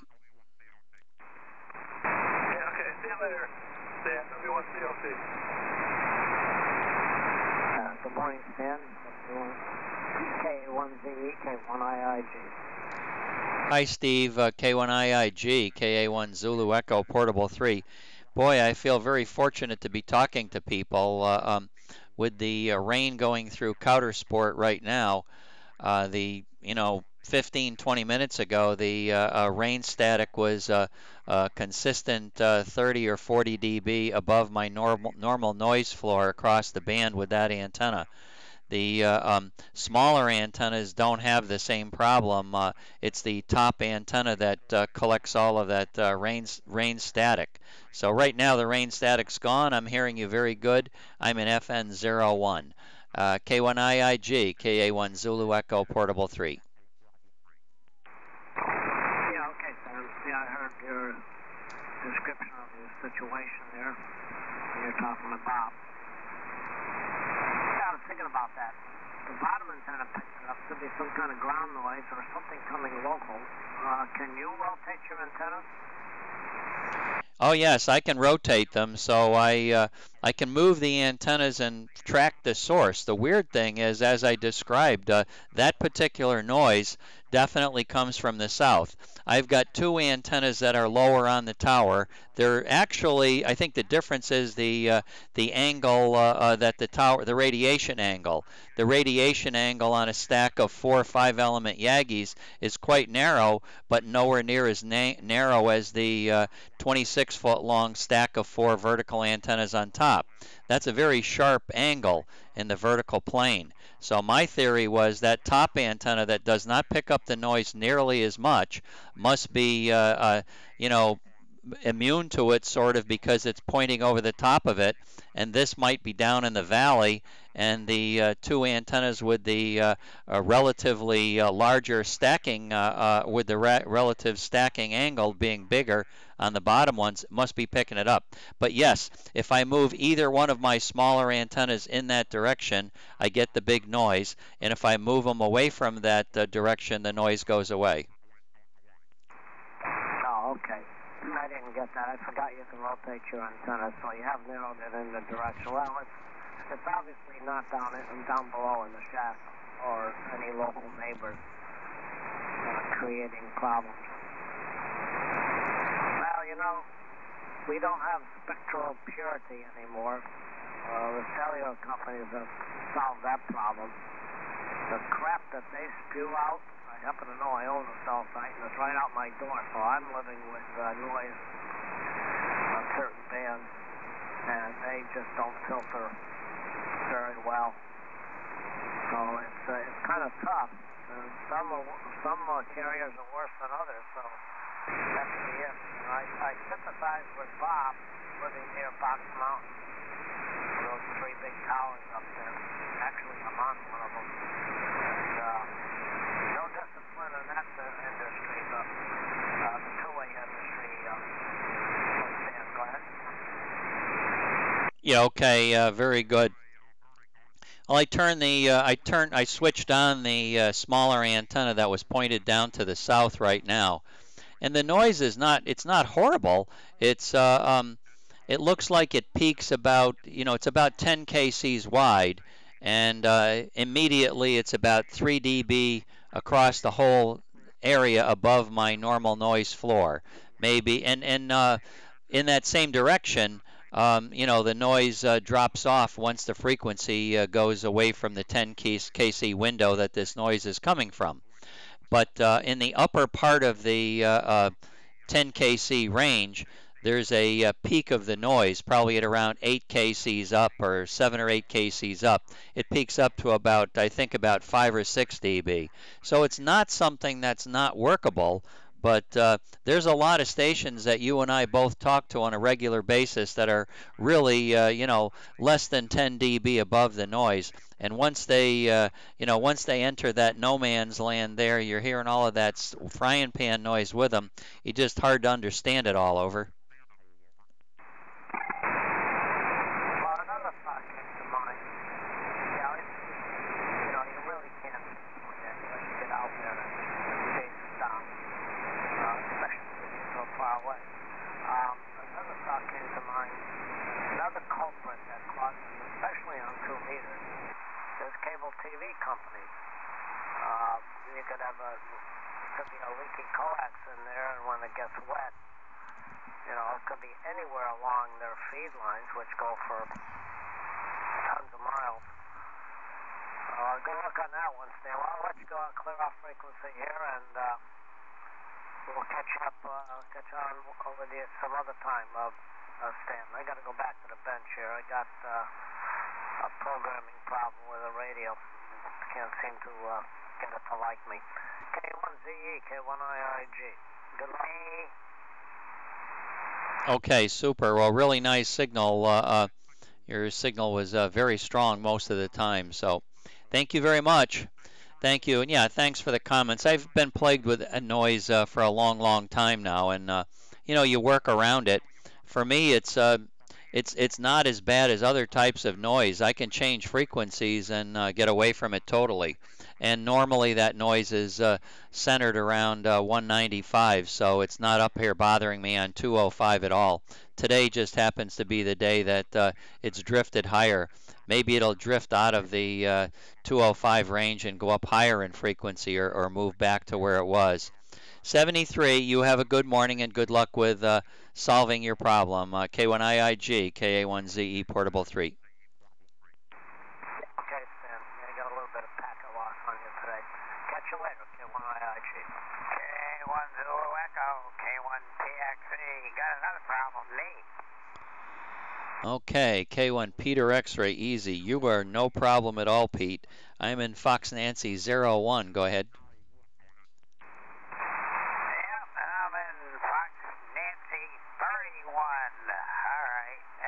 Good morning. Well, noise is always worse here in the winter. Line noise type noise, and I see it coming back. And, with trying to work Ellis and K2ARM in the mornings is going to be a little bit more difficult until May, when things will get better, I hope. Somewhere May and June time frame, things will get better, but meantime, we got to put up with it, I guess. That's for sure. It's a bit of a problem. So, the old world ain't what it used to be. And I think the rest of the folks around have to learn how to get along without electricity. Or just turn off all of their electricity, and that'll be that. But only hams can have electricity. K1 Zulu Echo, K1 PXE. Pete, you've got a lot of those good ideas, and they've made you wealthy like you are right now. K1 PXE, KA1 Zulu Echo, Portable 3. Well, I may be an eternal optimist. I don't know, but I think the best times are always right now. Right now are the best times, and same thing with either that or I've got an extremely bad memory. Hi. Some people seem to remember the good old days when propagation was really great and where there were a lot more active stations. But I always look at it like today's the best day, and really, to be truthful, I found winter conditions fine. I don't think winter conditions are all that much different than summer conditions. I even get openings in the winter. Maybe there are more openings in the maybe yeah, maybe more openings from the what was I going? I got some people sending me packets of information, so I'm distracted. My apologies. But yeah, the I forgot totally what I'm going to say. He really messed me up. Vince, you did a good job.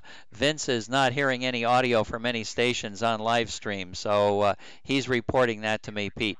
Anyway, Peter, I'm going to send it back to you, and just remember, today is the best day of your life. K1PXE, KA1ZE Portable 3. Well,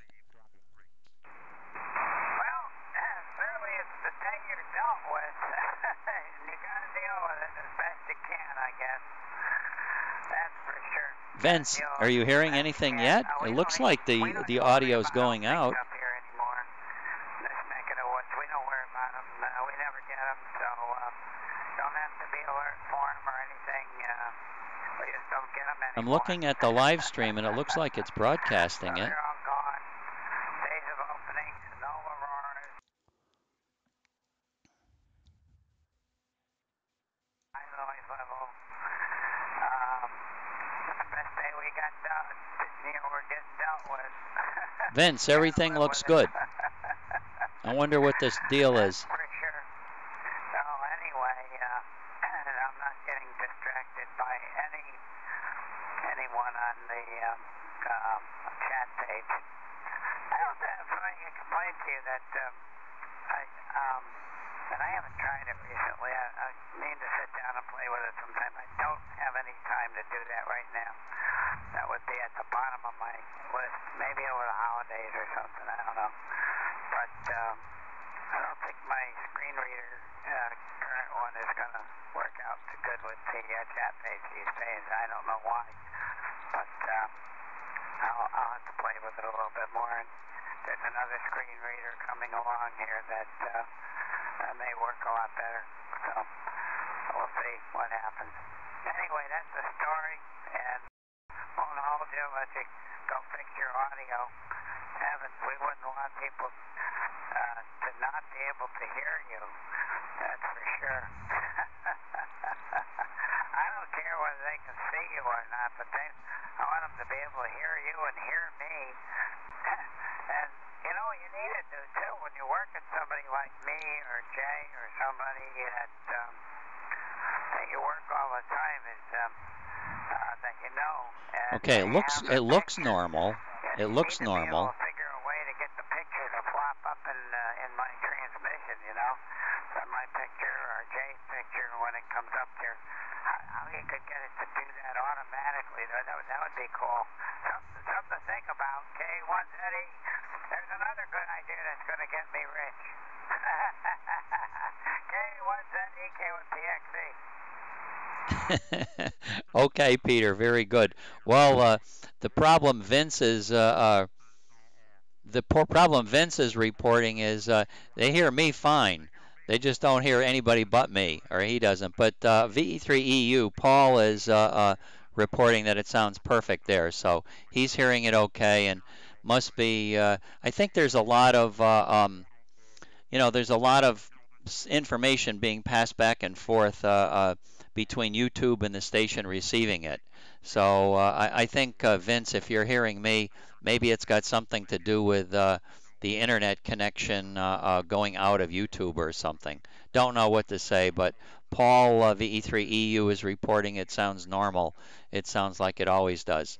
All right, Peter, 73, and we'll talk to you later. And sorry for the distraction, but I guess I'm easily distracted. K1PXE, 73, good morning. KA1ZE, Portable 3. Trump probably put something out there which wiped everything It's very weird, out. Vince. There you go. Trump wiped everything out. We'll see you. KA1 Zulu Echo, K1PXE.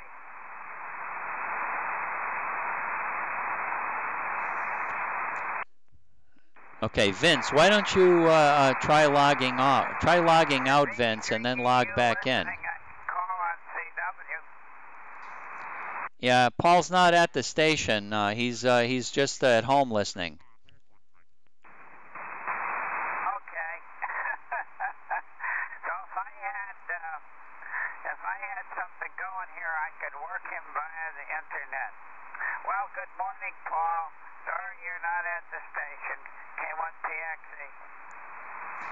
Okay, very good, Pete.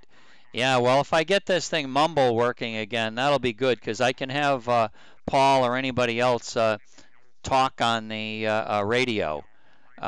Yeah, Vince is saying it's okay, that's just fine. Well, it's not okay, Vince.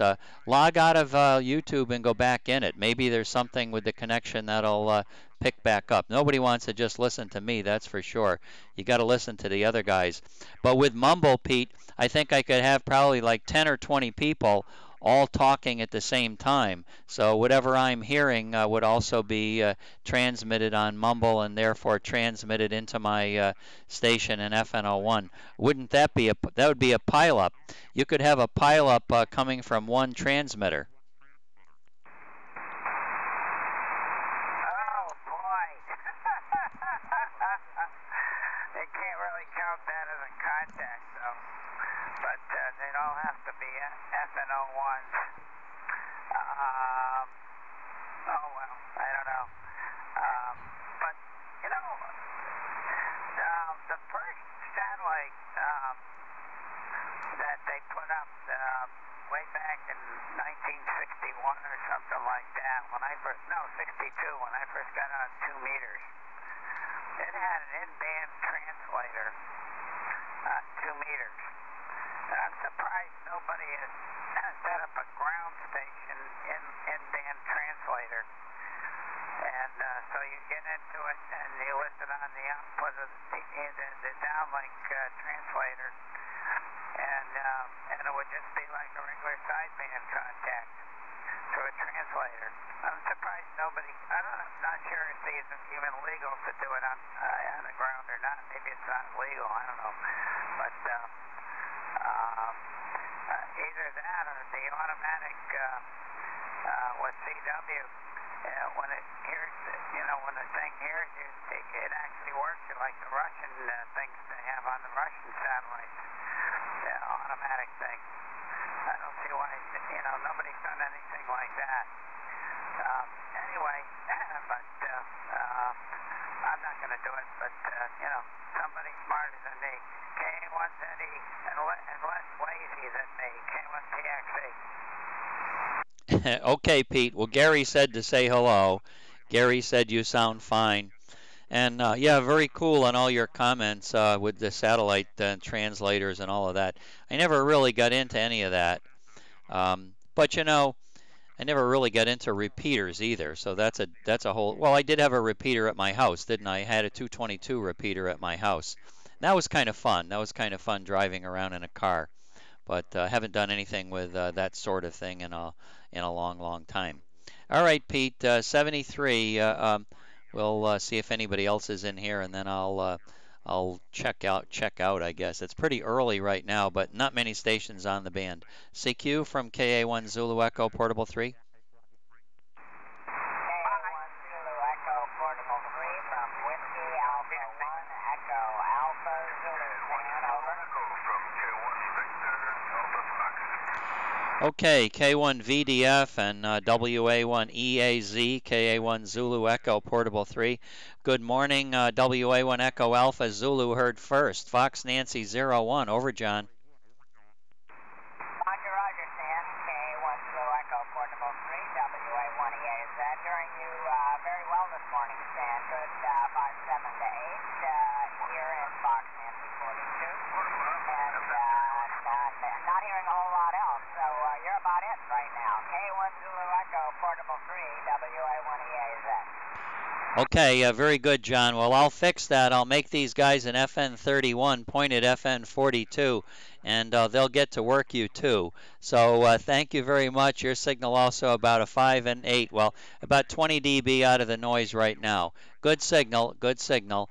K1 Victor Delta Fox, KA1 Zulu Echo Portable 3. Good morning, John. Probably about 10 dB above the noise floor. Go ahead, John.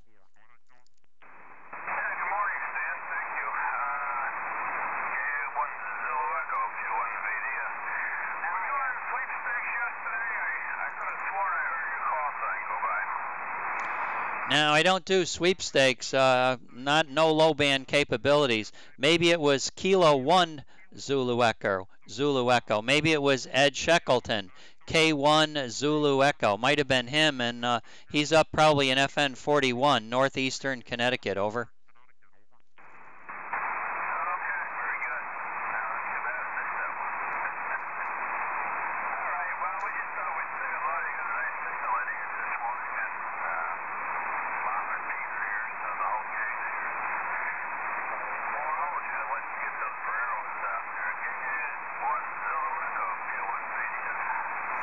Okay, John, very good. Well, I'm putting beans in my pot again, so I'm having a competition with K8 Tango Quebec Kilo collecting QSOs, so thank you very much for one more bean in the pot. You guys look up to WA1 Echo Alpha Zulu. I'll take a standby. KA1 Zulu Echo Portable 3 listening. WA1EA is that here? I'm pointing at Stan, but maybe I should point more towards Connecticut. WA1EA is that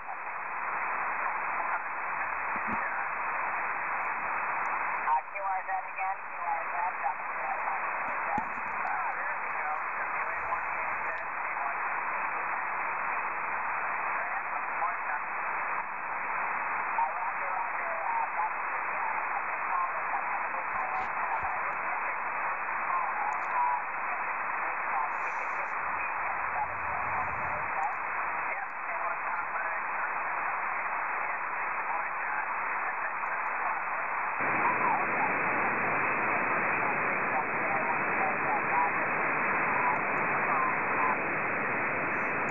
There's the noise that I'm talking about. Just got the, I'll move that back in a few. So here we go. I got the western antenna on only. And normal noise floor down around here. And then starting around 200 to 210, the noise starts going up, up, up, up, up. And trails off again. So I will move the small east antenna in that same direction. I'll show you that the east antenna doesn't have that noise.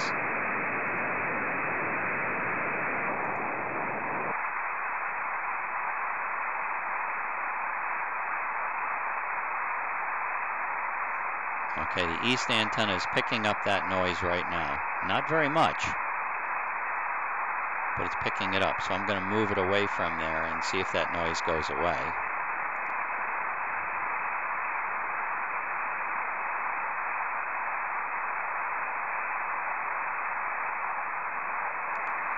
There it goes. So once you get up there, that noise goes away. Not receiving that noise on the east antenna with the antenna not pointed at it. It's picking up some other noise now. That's the great thing about wide antennas. Wide antennas pick up noise real good in a lot of directions. But this is a different kind of noise. This is the entire noise floor being elevated. So if I move this antenna further up to the north, that noise probably is even going to get worse and worse and worse. And look at it going up. And then we wonder why I don't want to put my antenna up to the north that often. It just is a horrendous amount of noise. Horrendous amount of noise. So what I should do is move that antenna somewhere around here. I think if I was down around 100 degrees or so, that noise probably is going to get, that antenna will become pretty quiet again. It's going down. And, okay, so it's fairly quiet in that area. So let's go back to the west antenna. We'll leave everything the same. We'll put the west antenna in the right ear. All right, now that antenna is picking up that same noise. I can't move this. I don't think I can move it much more. The tower bumps into the antenna. I can move it up a little bit more. And that sort of starts going away too. That diminished that noise by moving it that far. So I'm going to move it all the way back over here and get it going out towards the west, which has its problems. Looks like that noise is peaking somewhere around 160 degrees. And now that noise is gone away. So that's a good quiet direction for that antenna to be.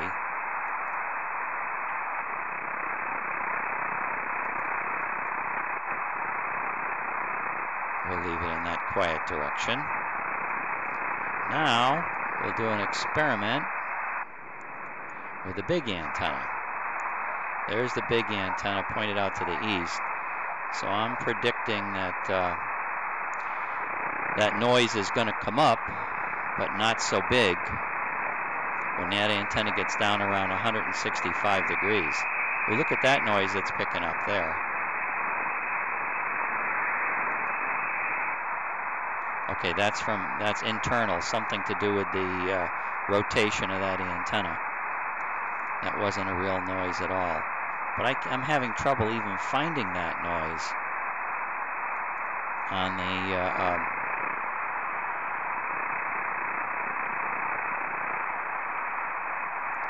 yeah, I can't even find that noise down there to the south.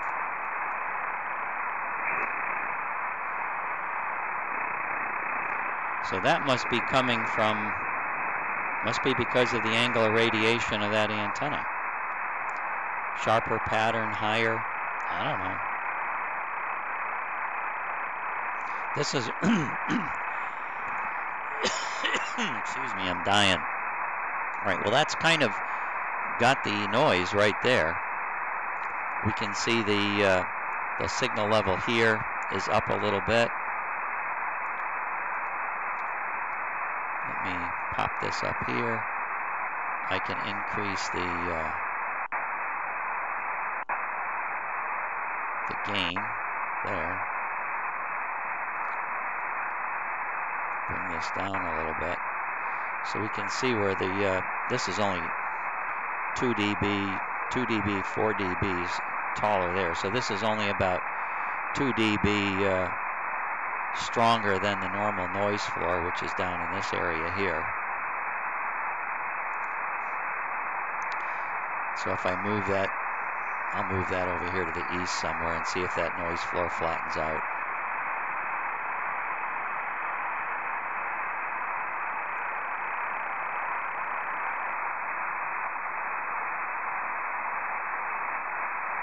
Yeah. Well, it still looks like it's a little bit higher there.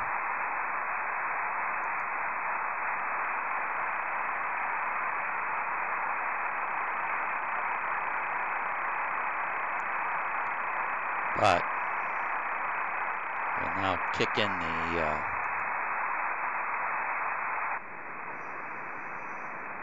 west antenna. Ooh, the west antenna is now picking up that noise even pointed out here. Now that direction was pretty doggone quiet. So how can that directional noise change directions? Oh no, it's right now because I've got it so much more gain. It's really sticking itself out. So this will really go up if I move it over here.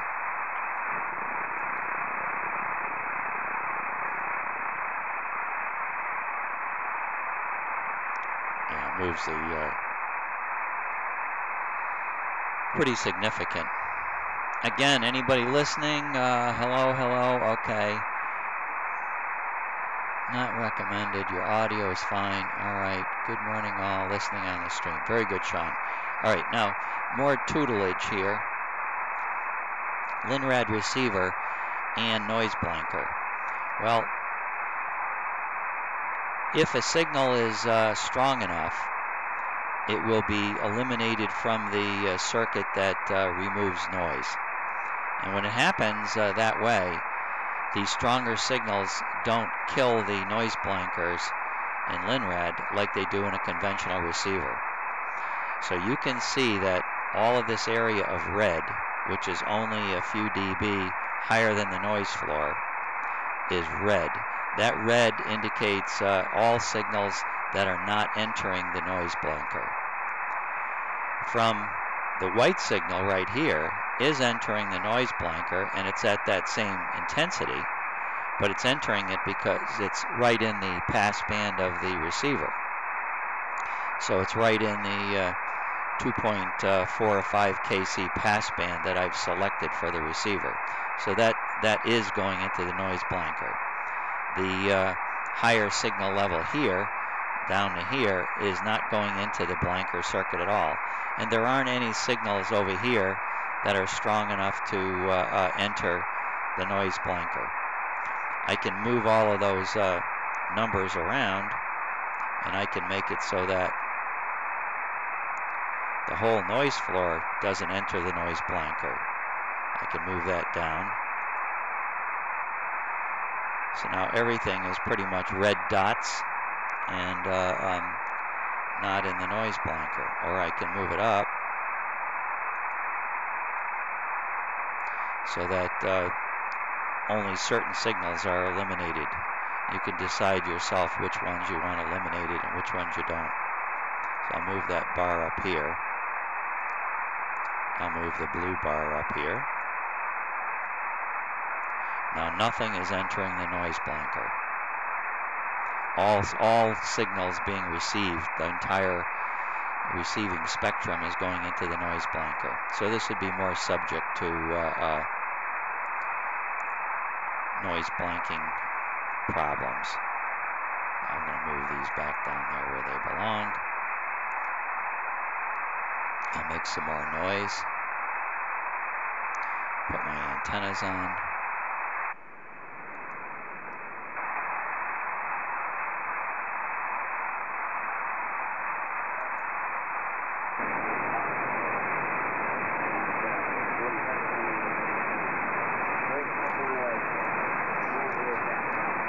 Probably should move my antenna out west.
I guess there's a real good chance, looking at this, that the noise issue I have maybe on the back of that antenna.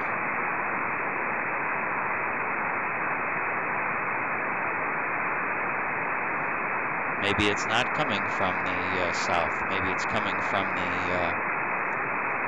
north, and it's on the back of the antennas.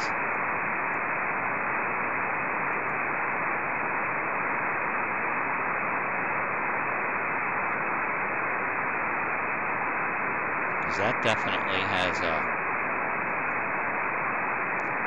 an intensity area too.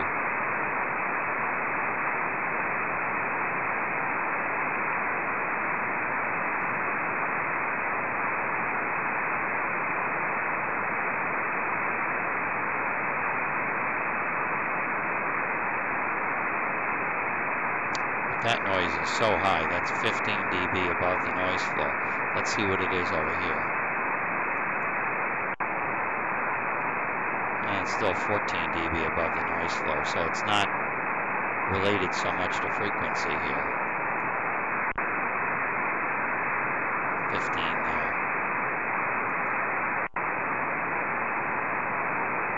14.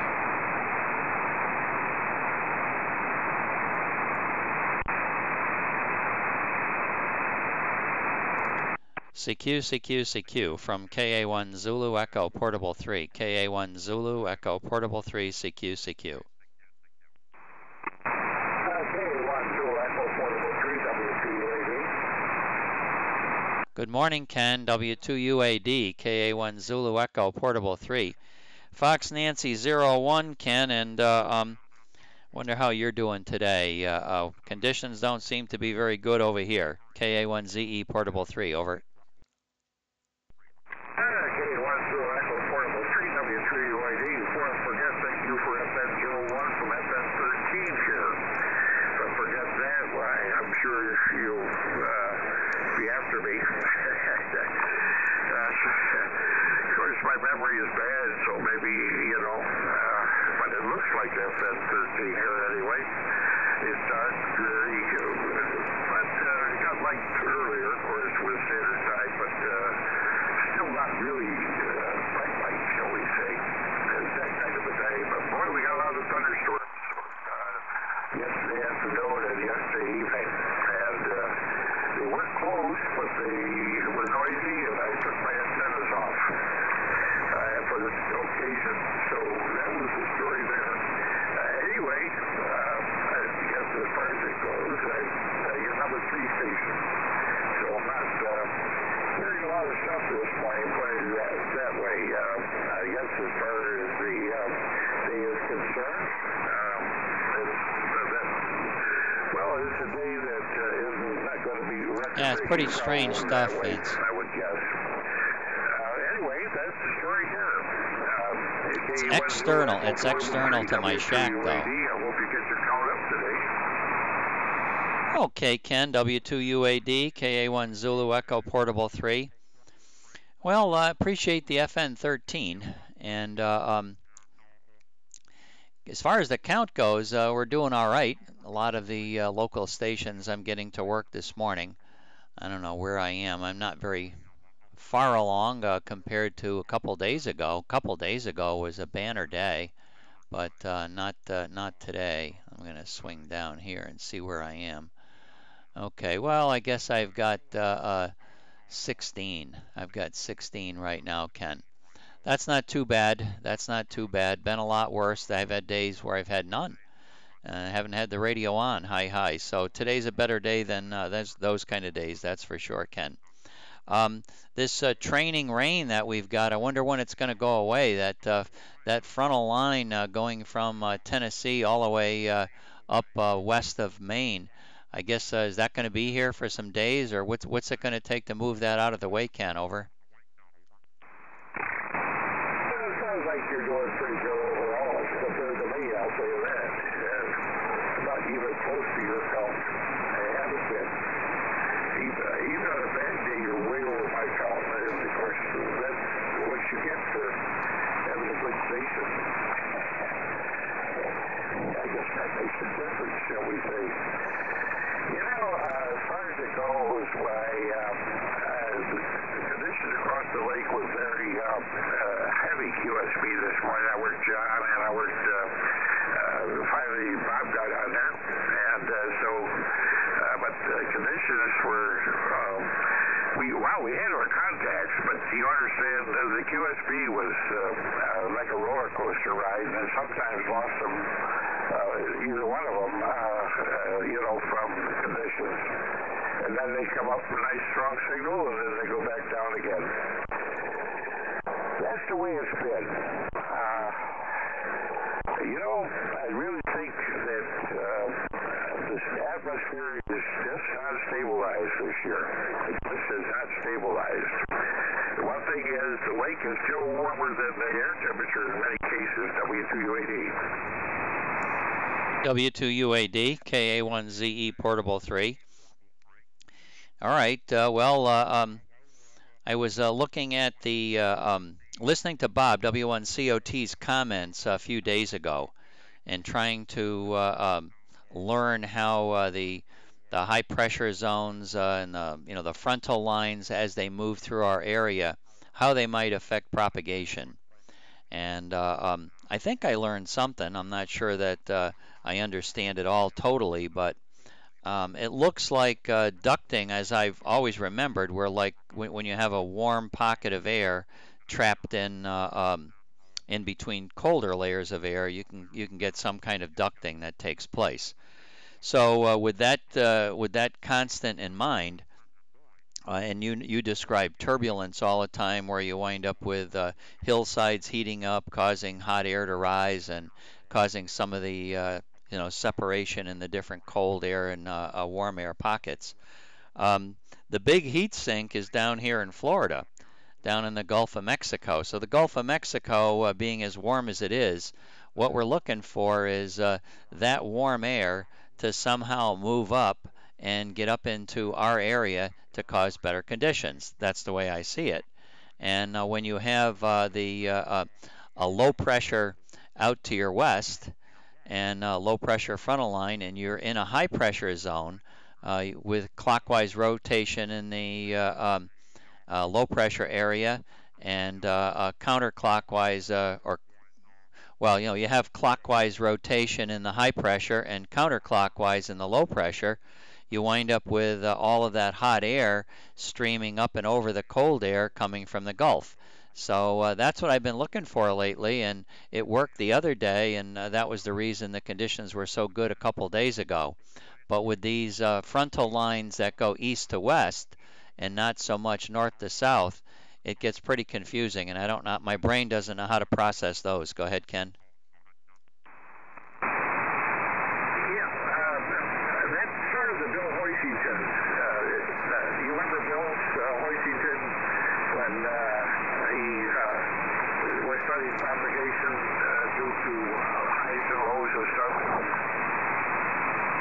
No, I don't remember him, Ken. I don't remember him, no. I think his call was W2BAV, and he found a way of working stations when nobody else could. And it was right over our heads. I think we had him as a speaker one time, and I know he's written some articles on it, but he says that if you have an elongated receding high, you can work along an equal isobar for great distances, plus or minus a little bit pressure difference, but no, you got a pressure line that is very close in pressure going along a elongated high. You can work people that are on that elongated pressure from pretty good distances, because that's where the ducting forms. He had quite a series of articles. He had other things that were conventions. I think of all the articles I've read, his seemed to work the best, W2YJB. Well, it's interesting, Ken. Yeah, that sort of is the what I'm looking at, and I kind of always I've had seen over the last year or so that when you have that that low pressure front line coming towards us, good things were happening right along that frontal line. And even looking at the APRS map, you often see that same thing. And this morning, the only thing I can say is when you look at the I don't have the APRS map up right now, but the APRS map this morning looked like it was well, maybe I do have it. Yeah, it's showing some red down there over Texas and red out there on the coast heading up towards Maryland from Florida. So yeah, I can see that same thing, and you can see that that frontal line with the low pressure coming in from the west, and it is kind of following that track. It's following that track. So when I look at the surface analysis map, that does coincide precisely with what you're saying. So you can, as a matter of fact, you can plant that low pressure line on top of the APRS map, and it will be just up to the left of it and above it for the entire distance from Texas all the way up to New England. Over. Yeah, I guess the problem is propagation in the troposphere Well, the troposphere is very, very complex because it's not always the same at small changes in altitude, which, by the way, when you're a navigator, it makes a huge difference in your dead reckoning. I can tell you that right now, because the wind that they are forecasting for you at one height doesn't work at another height. And so you get this, because so that depending on your altitude, you have a different set of meteorology to look at, because the ground plot and the altitude plots are not necessarily coincident. When they are, I think that's when it's really good. W2AD. Yeah, okay, Ken. Well, it's fascinating stuff, and again, I always have to think of what would KA2LIM do. So here I am every day trying to do what KA2LIM would do. If I can hear them, I'll work them. If I can't hear them, I can't work them. Actually, sometimes there's one-way conditions. There's one-way conditions, and that's really frustrating when they're telling you that you got an S9 signal and you can hardly hear the other guy, and you're running about equal power and so forth. That's frustrating, but it happens more often on the HF frequencies, I think, than it does on the VHF, because on the you just have longer horns, perhaps, and so it gets more complex. By the way, I listened to the HF bands yesterday. You know, in spite of the fact that the QRZ says they're in terrible condition, I thought they were pretty good. I was hearing all kinds of stuff on 17, and on 40, and a little bit on 20. The HF band seems to be in great shape, W2UAD. W2UAD, KA1ZE Portable 3. I haven't listened on the low bands in years. That was one of the projects that never happened. Kind of was always thinking about putting up another antenna, some kind of a wire antenna, so I could listen on other frequencies and even transmit on them with the TS2000, but never really got around to doing that. As far as the one-way paths go, I kind of I'm a little bit skeptical.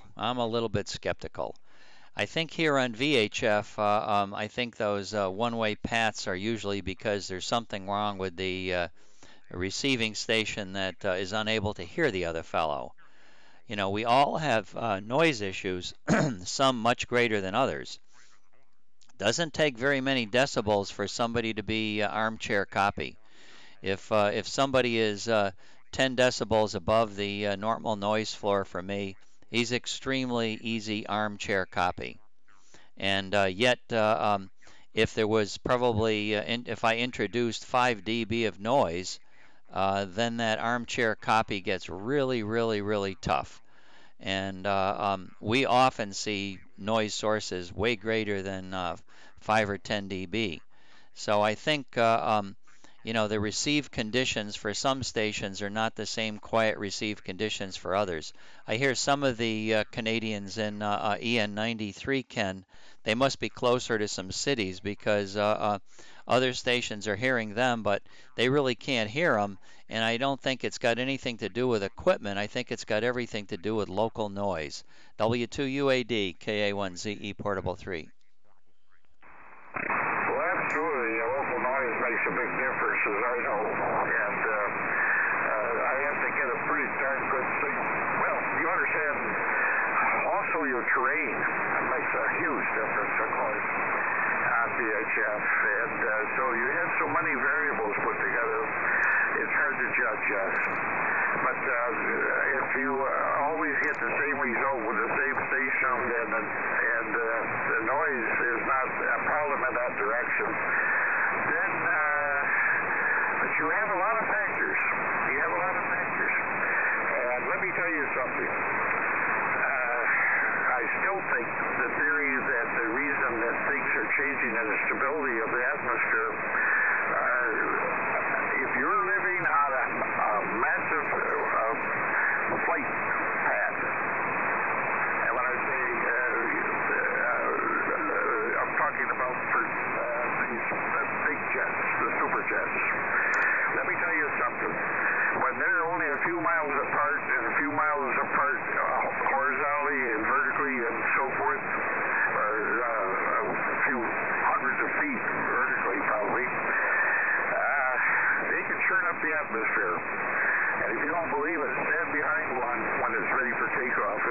the engine. And you'll see that there's a disturbance of the air behind those kids, W2UAD, W2UAD. KA1ZE Portable 3, yeah. I guess you're certainly right about that, Ken. You know, Ken, I think the best place to be is behind one. I wouldn't want to stand in front of one, over. Well, put it this way, you probably wouldn't suffer as long as you could in front of one. But you know, you might be part of the atmospheric problem behind it. It certainly would be a quick way to end it all. A quick way to end it all. My Lord, those things suck in a lot of air, and those poor birds that get tested, they don't survive. You know, Ken, I guess now, I think they've gone away from. I know they've gone away from testing with live birds. I'm pretty sure they still test by throwing frozen birds into the jet engine. I think that's what they were doing. There was a whole section in East Hartford, Pratt and Whitney, where they were throwing stuff like birds into the engine. And I think K1 Charlie Papa Japan, Bob Cohen, who used to live right near me, worked there, and he worked in that area. And I believe they used to go collect birds and stuff to throw in there, but they're not doing that anymore, thank goodness, Ken, over. Well, let me tell you something. I guess as far as it goes, the old prop planes, when they had big engines, we had a mechanic that was standing in front too close when they were running up an engine on a B-24. And let me tell you, they didn't have much to send home at the funeral. He was over a big area, W2UAD. Well, it's just something, boy, we'd hate to even think about something like that. That's just awful. Okay, Ken, well, thank you very much for the contact this morning and the great QSO. I will look for you again tomorrow. I did not log VE3MLM. I think he's still on the chat page, so maybe there's still hope for me to get him in the log. My noise condition going up to the north is brutal. I talked to VE3CRU this morning, and Bill had I think he was copying me 5.7, and I could barely hear him through the noise. So the noise is very bad up to my north, and really, I guess I should start looking around sometime to try to find it. I've been fairly committed, though, to say, well, let people have their own way out there on my hilltop. I'll enjoy what I can, and if there's some noise once in a while, I won't make too much of a stink about it. So I guess bottom line is that's what I'll do. W2UAD, have a good morning. KA1ZE Portable 3. K1 Zulu Echo Portable 3. I think one of the things is these wind farms. Now we use switching technology to convert from DC to AC before they put it on the line. And they get the voltages regulated and all that stuff. I'm sure it's using switching. And I got a feeling that there's a lot of wind farms in southern New York, along the south. They have some of the farms have hundreds of windmills. Got a feeling if they had switching noise, there could be reason the noise that you hear. W2UAD, I'm going to say 73, is getting more complex with that new technology, put it that way. So you've got more changes of theories because of technology as well as you have due to better understanding of the other conditions. And then you got technology adding to the confusion, and you got a whole new set of variables that are hard to figure. W2UAD 73.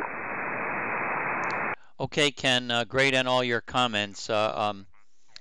W9ZIH, we've seen his picture many times, and he's got a windmill right in view of his his tower. It's not too far away. Not too far away, and he does complain about some of the noise that thing produces. So you could be right. 73. Anybody else listening up here to the north? KA1 Zulu Echo Portable 3 CQ. Good morning, Tim. VA3ELE.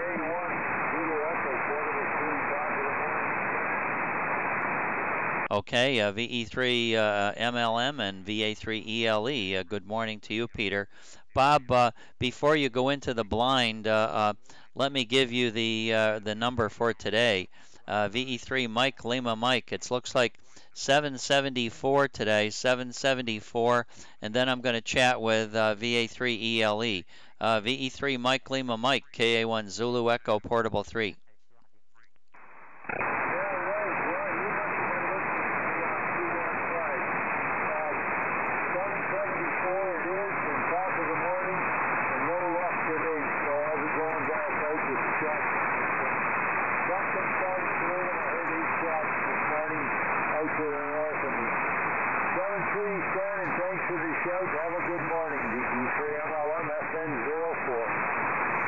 Okay, Bob, real good. Well, good luck on hunting. Good luck, happy hunting, and something will come your way. Bob, when do you switch over to? Is it what's the next method? You're still in bow season. When does that change? Over. Changed this morning. Today's the first day of shotgun season in this area. This Wildlife Management Unit, WMU 73 here, does not have rifle. It's too far south. Got to go north of Highway 7. So we have to use a shotgun or a bow or black powder, and that's all that's allowed in this area. So shotgun season starts today for 2 weeks, Stan. Okay, I knew it was coming. Bob. So good luck, and gosh almighty, that's that for me, that's a scary thought, being out there in the woods with a bunch of other people with guns. But I guess you guys all know how to handle it. It's a frightening thought. Over. Well, there's let me see. There's 4 farms around me, and the smallest is mine at 25 acres, and some of them don't allow hunting, and the others hunt on their own property, same as me. So I'm right in the middle of the property, 25 acres, and the others are, 50 and 100 acres and more. So we're far enough, and with shotguns and slugs, they don't go that far. You don't shoot up in the air, and you got to see your target before you shoot. So we all know each other, and hopefully there's enough respect of the law and safety precautions that nobody's going to trespass without permission, and nobody else hunts there except us on our own property. So hopefully, Stan, it's been that way for years, and it's been good. Okay, I can see where that would work well, as long as you weren't having a lot of other people coming on your property not known to you. So that's good. That's good. Well, you have a good time out there, and good luck. Good luck. Top of the morning, Bob. I'll look for you tomorrow. VE3 MLM, KA1ZE Portable 3, 73. Roger, 7-3. And yeah, I kind of like it. It's been that way, and people respect your property. And it's also against the law to hunt on private property without an owner's permission. I've never caught anybody back there, and I look for signs, especially after snowfall. 7-3, Stan. Catch you later. VE3 MLM. 73.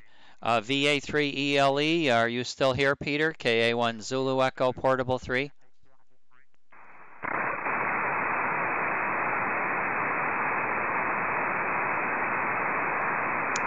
Well, I think I should have grabbed Peter a while ago. He's probably he's probably in the car and gone somewhere now. VA3ELE, KA1 Zulu Echo Portable 3.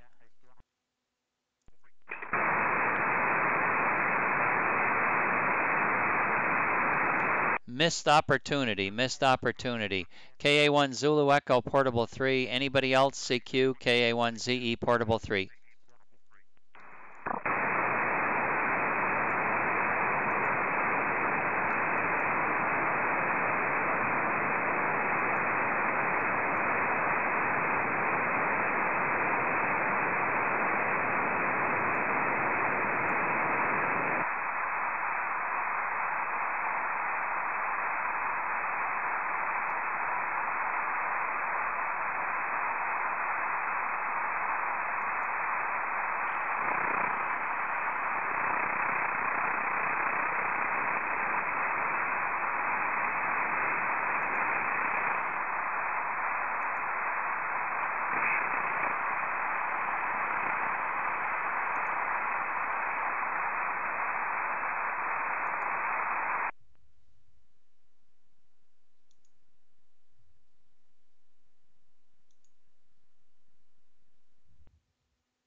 CQ, CQ, CQ from KA1 Zulu Echo Portable 3.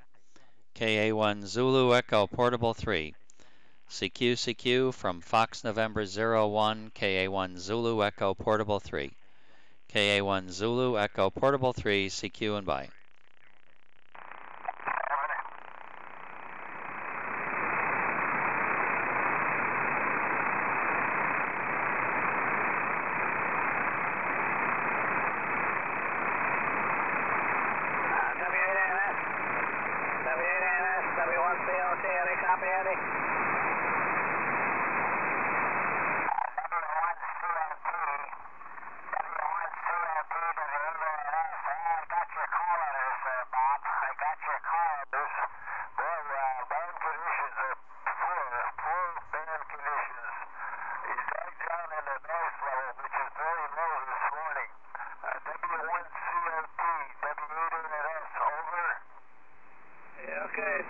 Signals are very weak, Andy.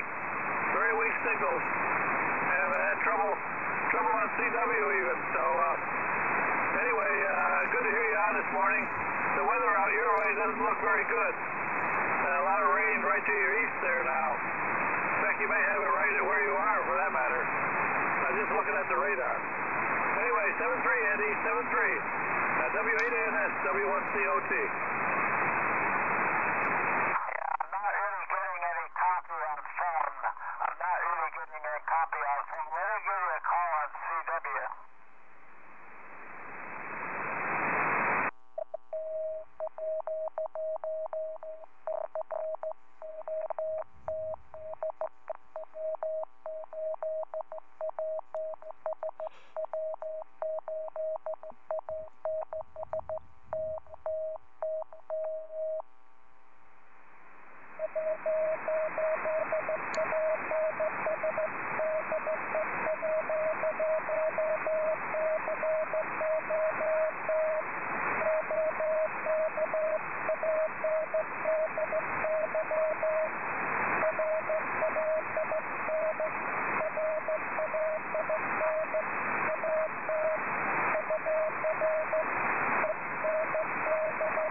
Okay, Andy. Frog in my throat. W8ANS, W1COT. Yeah, the rain is clearing out of your area now. I can see it on the weather radar there, but you had a pretty big storm right to the east of you. It looks like it was even over your area part of the time, but you know, there's a little delay on the radar. In any event, the weather didn't look very good out there. So it's amazing we got through it all. 7-3, Andy. See you later. W8ANS, W1COT. Okay, fine, Bob. We had rain static when I first got up. I disconnected the antenna again and waited for a while, and by 9 o'clock it was fairly quiet. Okay, Bob, we'll look for you later on. 73 for now. W1COT, W8ANS clear. 7-3, Andy. See you later. W8ANS, KA1ZE, Portable 3. Yeah, pretty poor conditions, Andy. We're back and forth with Pete and Bob there on CW to phone. Pete, I had to work him twice because I think he was confused, or I was confused, thinking I was working Pete when maybe I was working Bob. But anyway, we finally got it straightened out. KA1ZE, W8ANS. Okay, real good, Andy. Well, better days are coming. Hi. Funny you mentioned the rain static. That was about the time this morning I was getting a whole lot of rain static. I got it right when the storm approached, and it was on the big antenna. Now the smaller antennas lower on the tower don't pick up rain static at all.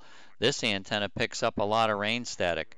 But a little bit later, I was looking at the big antenna and the radar map of rain, and the rain was directly over the top of me, and it was not producing rain static. So I wonder what it is that makes rain static, so strong at some time, and other times it doesn't seem to be affected. That's unusual. Over. That's hard to figure out, Stan. Of course, I think the electrical charges that pick up on each raindrop varies depending on the activity of the thunderstorm cell. Or sometimes actually there is no thunderstorm activity and I still get rain static. So it's hard to figure out. It is quite heavy. With the noise flags on, not that it would do anything, but my noise was 20 dB over S9 when I got up and turned on the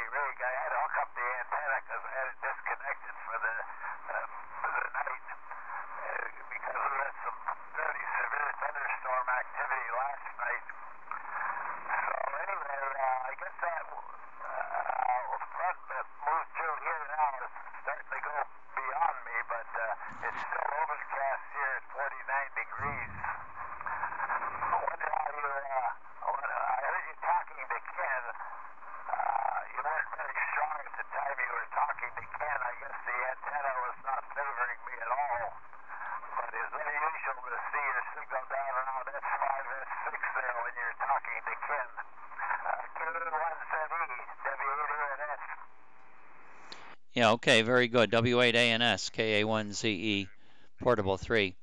I'm playing the radar. Oh, it looks like it's from about 8:15 to 9:30, and I was in the rain all of that time and never heard any rain static at all. And yet, when I first got up this morning and turned the radio on, there was I could see by the radar that the rains hadn't quite got to Coudersport yet, and all of a sudden the rain static came up, and just as you described, a 20 over kind of signal, really, really, really intense.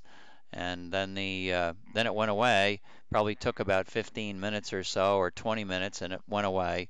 Never came back. Never came back. And yet the rains continued. So I was happy for that, naturally.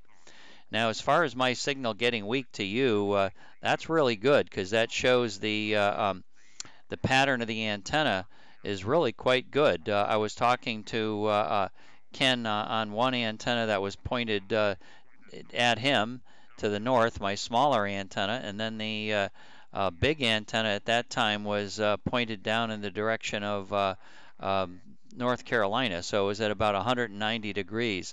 So it's probably close to the side lobe. So it's probably got pretty good rejection off the side, and that's probably not a direction I leave it in a lot.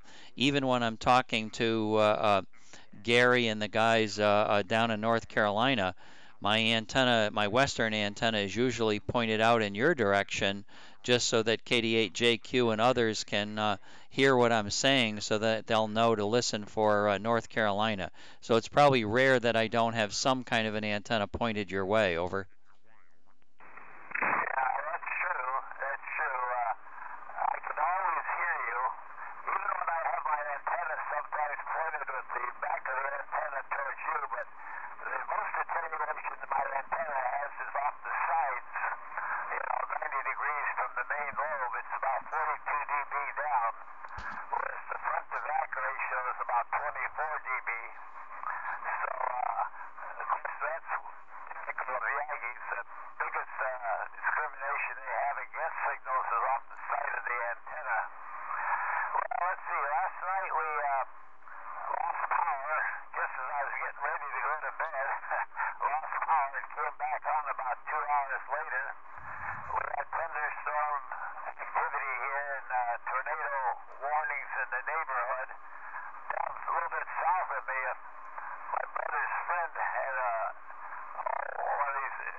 Okay, Andy, W8ANS, KA1ZE, portable 3.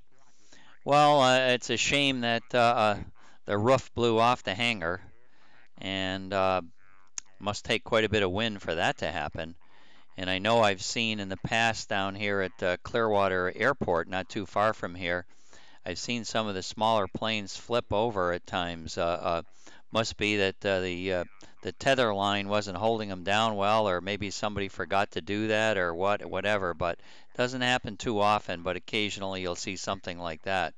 But to get a hangar to blow over, that's have the roof blow off. That's got to be pretty good winds to do that. Yeah, fine on the power outage. We actually lost power here for a few minutes this morning. That was also a little bit before the rain static event happened. We lost power, and good on working Ron with low power or without the preamp. You know, I find that sometimes it's pretty difficult to remember to do everything at the same time. You got to have a pattern set to make sure it all happens. Ron is workable on Saturday, but not on Sunday. I don't think Ron operates as much on Sunday as he used to. Notice the pattern he's had the last couple of weeks have not been good on Sundays. He's been in my log on Saturday, but haven't managed to get a contact with him on Sunday. So maybe he's not on quite as much as he was. Anyway, getting close to 10 o'clock, Andy, and I still hear guys out east, so maybe the guys out east want to give me a report that I can pass along to you. I'll stand by and see. Was there somebody out east that had any more messages for Andy before I go away? This is KA1 Zulu Echo Portable 3.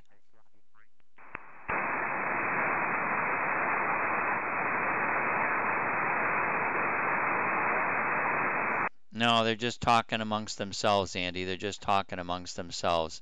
So I'll let you go. I'll look for you tomorrow again. Hopefully I'll be on the radio.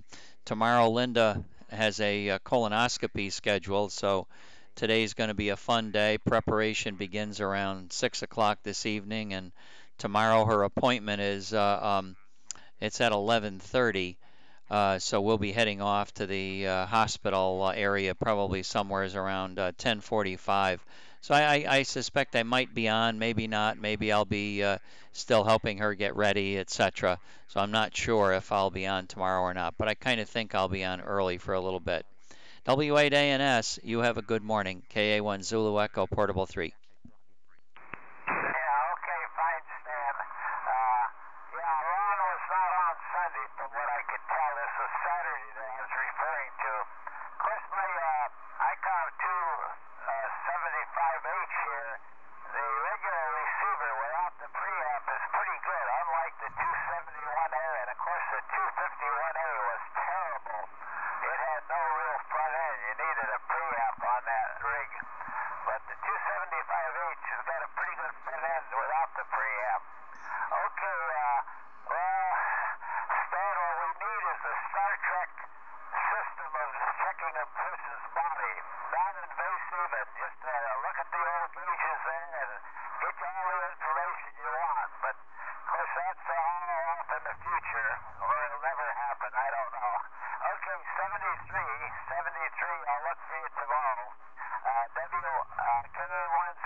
Okay, well they do have stuff like that for the same test. They've got some pretty doggone good stuff that can be a non-invasive way of testing, but I have discounted that. I've discounted that for the simple reason if they're in there and they discover something like they have been for Linda and I for years and years, you want to have them snip those polyps out. So they did suggest that we have one of those tests this year too, Andy. I forgot what they call it, but pretty simple, non-invasive test. But they're only going to show you if you've got some kind of an issue, and if you've got some kind of an issue, they're going to have to set something else up to go back in and take care of it. So I said as long as they're testing, they might as well have the scissors ready to cut it out, Andy. 73, good morning, KA1ZE Portable 3.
You've got mail.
let me tell you what that is. That's the, Vince, that's the rain static. I'll turn that upper antenna back on again. Okay, it's not too bad at the moment, but that was rain static that you were seeing when this whole top part of the screen got white. That was rain static. Let me check, see what the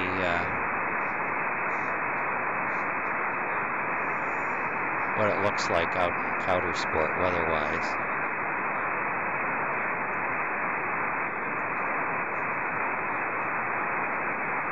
I can't find that screen.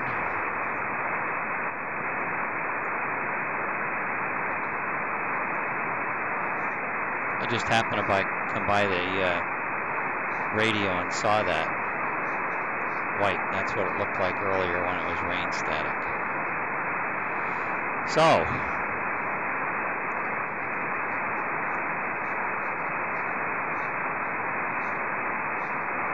I'll go over here.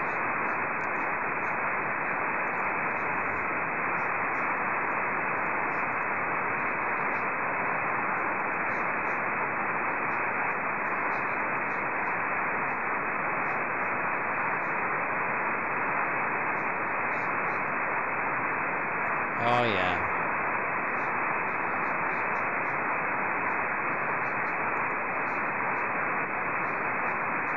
Big rain going through the area. Not all rain makes rain static, but station is right about here.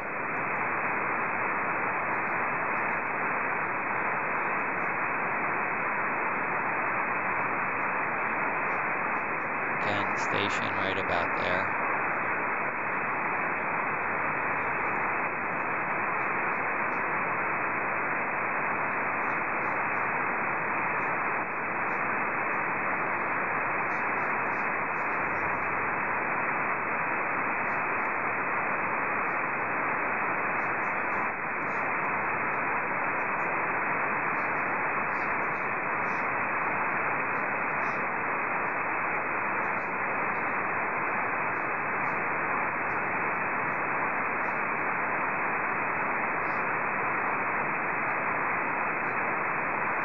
I'll turn all of this off right now.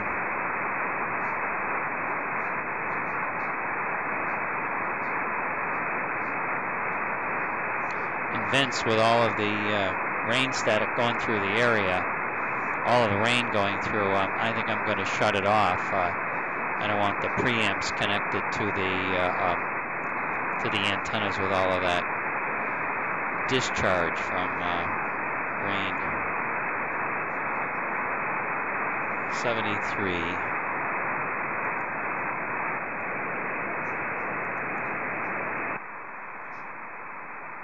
All right, nothing connected to the receivers now.